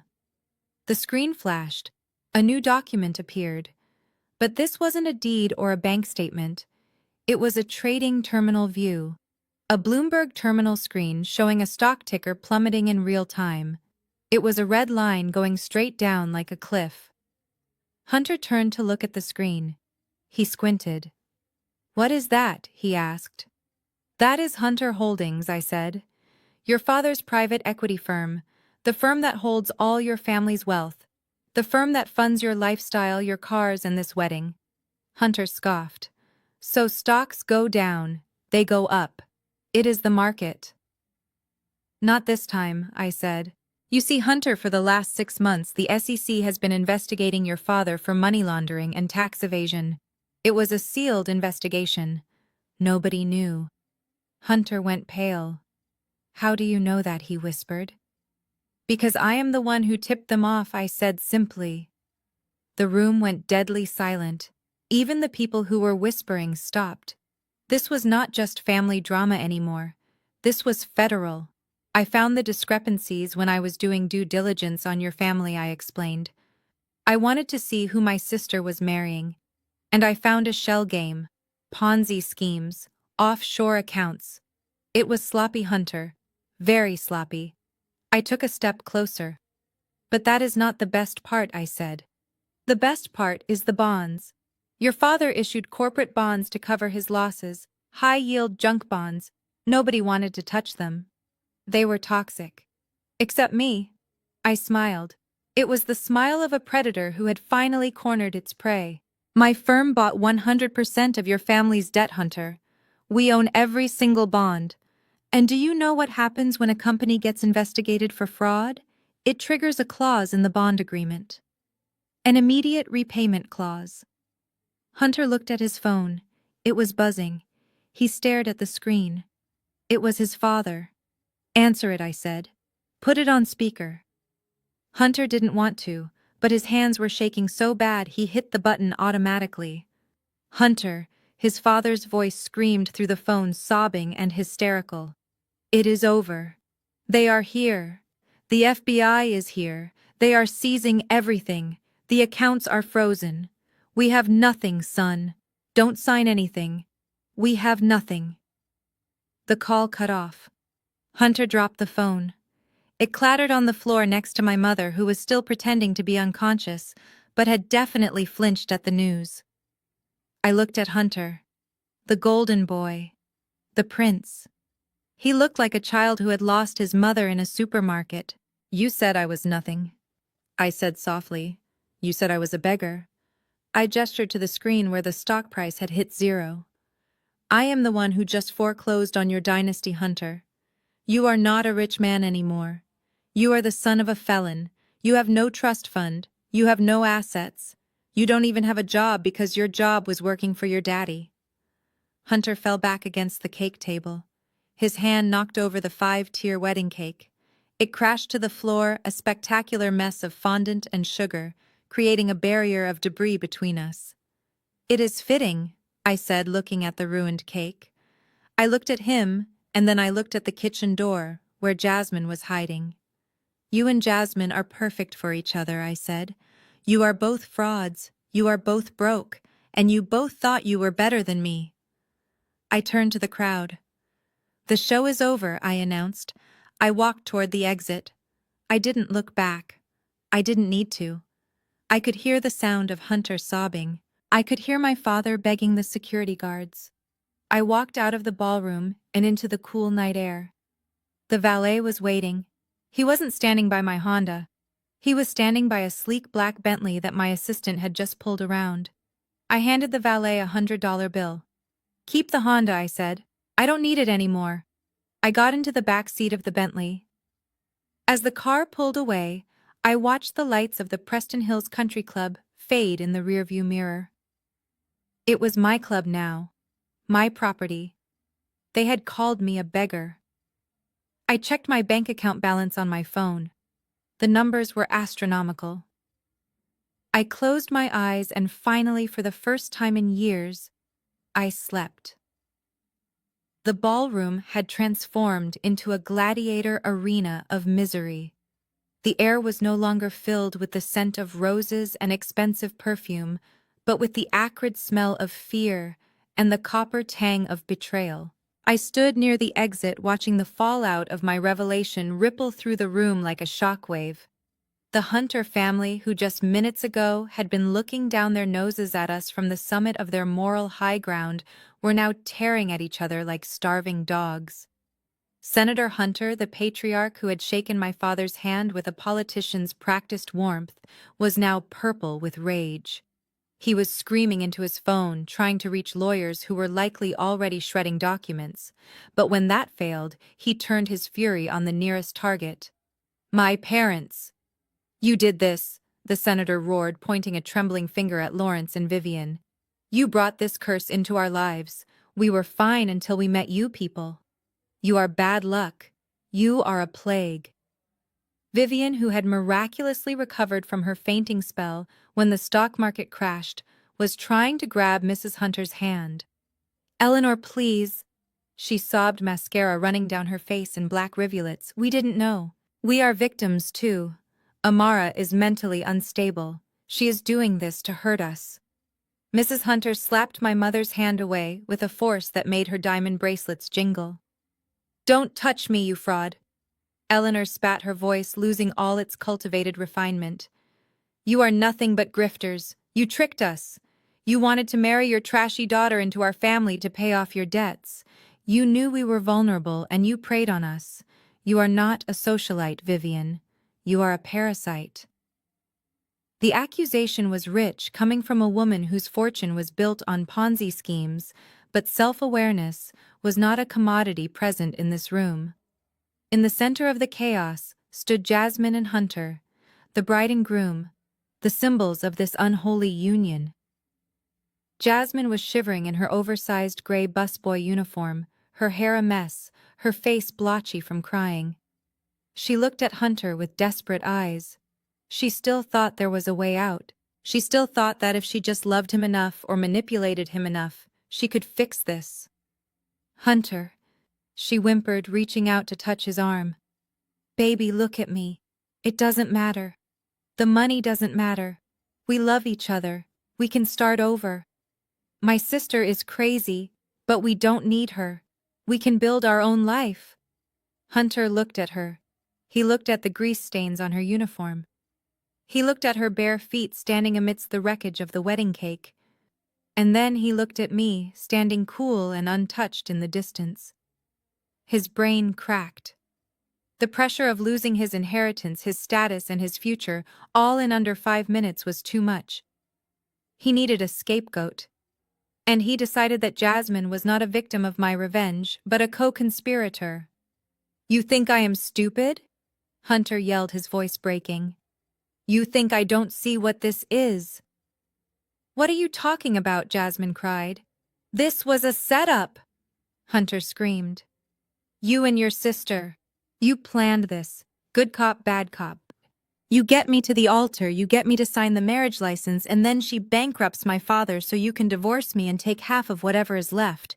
You are not a victim, Jasmine. You are a black widow. No, Hunter. No, Jasmine pleaded, stepping closer. I didn't know. I swear I didn't know. Liar, Hunter shrieked. And then he did the unforgivable. He didn't just walk away. He pulled his hand back and struck her. The sound of the slap was sickeningly loud, echoing off the high ceilings. It knocked Jasmine sideways. She fell into the remains of the cake frosting smearing across her face, mixing with her tears. The room gasped, but nobody moved to help her. My father didn't move. My mother didn't move. They were too busy begging the senator for mercy. I watched from the door. A part of me, the old Amara, wanted to rush forward and protect my little sister. But the new Amara, the one who had been forged in the fire of their neglect, stayed put. Jasmine had spent her life chasing a man who valued her only for her aesthetic. Now she saw what lay beneath the tuxedo. She needed to feel that floor. She needed to taste that frosting. Hunter stood over her, breathing hard. I am annulling this marriage, he spat. You are nothing to me. You are a beggar, just like your sister said. He turned and stormed toward the exit, pushing past guests who were scrambling to get out of his way. When he passed me, he didn't even look up. He was a broken man running from his own shadow. The guests began to flee. It was a stampede of silk and tuxedos. Nobody wanted to be associated with the Sterlings or the Hunters anymore. The social climbers who had fought for an invitation were now fighting for the door. In the middle of the empty dance floor, my parents stood alone. The Hunters had left. Jasmine was sobbing on the floor. The staff were starting to clear the tables under my strict orders. Lawrence Sterling looked around at the ruins of his life. He looked at the foreclosure notice still on the screen. He looked at his weeping wife. And then his eyes landed on me. I was his only lifeline. I was the only person in the room with power. I watched the gears turn in his head. I watched him swallow his pride. I watched him compose his face into a mask of fatherly affection that was so grotesque it almost made me laugh. He walked toward me. He stepped over his crying daughter without a glance. He walked past his wife. He came straight to me, his arms open wide. Amara, he said, his voice trembling with forced emotion. Amara, my girl. I didn't move. I stood my ground, my arms crossed. Stop right there, Dad, I said. He stopped a few feet away. He wiped a tear from his eye, a tear that I knew was fake. You are amazing, he said, shaking his head as if in awe. You really are. I always knew it. I always knew you had this fire in you. I raised an eyebrow. Really? Is that why you threw $15 at me in the parking lot? Lawrence chuckled nervously, waving his hand as if dismissing a silly misunderstanding. Oh, Amara, don't you see? He said, lowering his voice to a conspiratorial whisper. That was the test. The test, I repeated. Yes, the test, Lawrence said, his eyes wide and earnest. I knew you were too soft, Amara. I knew you needed to be pushed.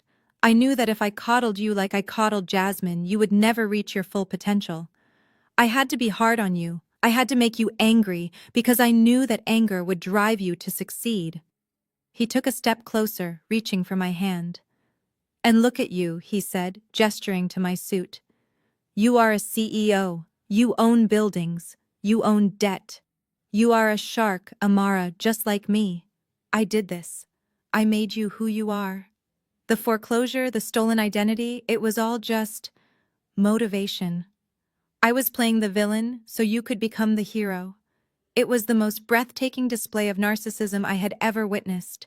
He was rewriting history in real time, trying to take credit for my success, trying to frame his abuse as a twisted form of love. He smiled, waiting for me to accept this new narrative, waiting for me to fall into his arms and thank him for traumatizing me into success. So you see, he continued gaining confidence. We are a team, Amara. You and me. The smart ones. Now that you have proven yourself, we can drop the act. You can call off the lawyers. We can combine our assets. With your capital and my connections, we can rule this city. I looked at him. I looked at the man who had never attended a single one of my graduations, the man who had sold my future to buy a party. I uncrossed my arms. I let a small smile play on my lips. A test, I said softly. Yes, Lawrence said, nodding eagerly. Exactly. A test. I looked him dead in the eye. The smile vanished. Well, Dad, I said, my voice ice cold. The test is over. Lawrence's smile faltered. And I have the results, I continued. I leaned in close so he could hear every syllable. You failed. I stepped back. You didn't make me, Dad, I said. You didn't motivate me. You survived me. There is a difference. And as for your connections, you don't have any. You are a toxic asset, and I am liquidating you. I signaled the security guards. Get them out, I ordered. Lawrence sputtered, his face turning red again. You can't do this. I am your father. I made you. Security grabbed him by the arms. They grabbed Vivian, who was screaming. They grabbed Jasmine, who was still crying on the floor. I watched as my family was dragged out of the ballroom, kicking and screaming. They looked like trash being taken to the curb. I stood alone in the center of the room. The silence returned. But this time, it wasn't heavy. It was peaceful. The ballroom was finally quiet. The only sounds left were the gentle clinking of silverware as the staff began to clear the debris of a dynasty that had crumbled in less than an hour. I stood in the center of the empty dance floor, looking at the space where just moments ago my family had tried to destroy me. It felt different now. It didn't feel like a prison anymore. It felt like an asset. My asset. Mr. Henderson, the general manager, walked up to me quietly. He looked shaken but respectful. The staff were watching me from the edges of the room, uncertain of their fate. They had just watched me evict my own parents, and they were terrified that they were next. Madam Chairwoman Henderson said softly, "What are your instructions regarding the remaining guests? And the staff? Should we send everyone home?" I looked at the waiters, the busboys, the cleaners. I saw David, the young waiter who had tried to help me earlier, still clutching his tray. I saw the fear in their eyes. They weren't worried about social status. They were worried about rent. "No," I said, my voice carrying clearly to the corners of the room. "The party is over for the Sterlings and the Hunters. But not for you." I turned to address the staff directly. "I want every security guard, every waiter, every chef, and every cleaner to gather round." They shuffled forward, nervously. "You all witnessed something ugly tonight," I told them. "You saw people who have everything treat you like you are nothing. You saw them look down on you while eating food you prepared and drinking wine you poured." I paused, making eye contact with David. "My family thought they were better than you because they had money," I said. "But they didn't have money. They were bankrupt. You are the ones who actually work. You are the ones who actually generate value. And I respect that." I pulled out my phone and opened the payroll app that was now linked to my master account. "I am authorizing a $500 cash bonus for every single employee working tonight," I announced. "Consider it hazard pay for having to deal with my family." A collective gasp went through the room, followed by smiles and even a few tears. $500 was a lifeline for many of them. "And one more thing," I added. "Pack up all the food.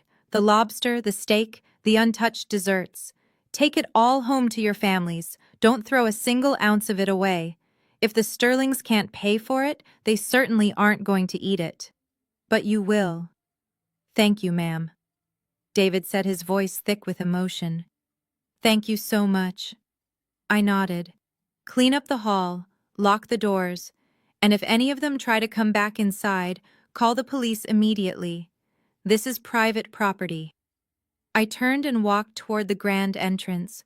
My heels clicked on the marble floor, a sound of finality. I felt lighter with every step. The heavy cloak of obligation of trying to please people who could not be pleased had finally slipped off my shoulders. I pushed open the heavy double doors and stepped out into the night air. It was crisp and cool, a welcome relief from the stifling atmosphere of the ballroom. The valet stand was busy, but not with guests leaving. It was busy with my family trying to figure out how to leave. They were huddled together on the sidewalk, a pathetic cluster of ruined finery. My mother was sitting on a concrete bench, shivering in her silk gown. My father was pacing back and forth, furiously tapping on his phone, trying to find a friend who hadn't blocked him yet. Jasmine was sitting on the curb, still barefoot, picking at the hem of her gray uniform. Hunter was nowhere to be seen, presumably having run off into the night to escape the shame. When they saw me emerge from the club, they froze. Lawrence stopped pacing. He looked at me with a mixture of hatred and begging. He opened his mouth, probably to launch one last guilt trip or one last demand. But I didn't stop walking. I didn't even slow down. I walked past them as if they were invisible, as if they were part of the landscaping. Amara. My mother called out, her voice weak and trembling. Amara, please. Amara. We can't get an Uber. Our cards are declined. Just give us a ride. Just a ride to the motel. I kept walking. Amara, my father yelled. Don't you walk away from me. I am your father. You owe us this much. I stopped then. I didn't turn around. I just stood there for a second, letting the silence stretch. I owe you nothing, I said to the night air. I paid my debts. I reached the curb. The valet saw me coming. He didn't run to get my old Honda Civic, the one my father had ridiculed earlier. Instead, he signaled to the dark corner of the lot. A sleek black Bentley Mulsanne pulled up its headlights, cutting through the darkness. It was a beast of a car, powerful and elegant. My assistant Sarah was driving. She hopped out and opened the rear door for me. My family gasped. They stared at the car with hungry, envious eyes. They recognized the vehicle. It was the kind of car they had pretended to afford for years. Is that yours? Jasmine whispered from the curb, her eyes wide. It is a company car, I said simply, getting into the plush leather seat. And I am the company. I sat back as Sarah closed the door with a solid, reassuring thud.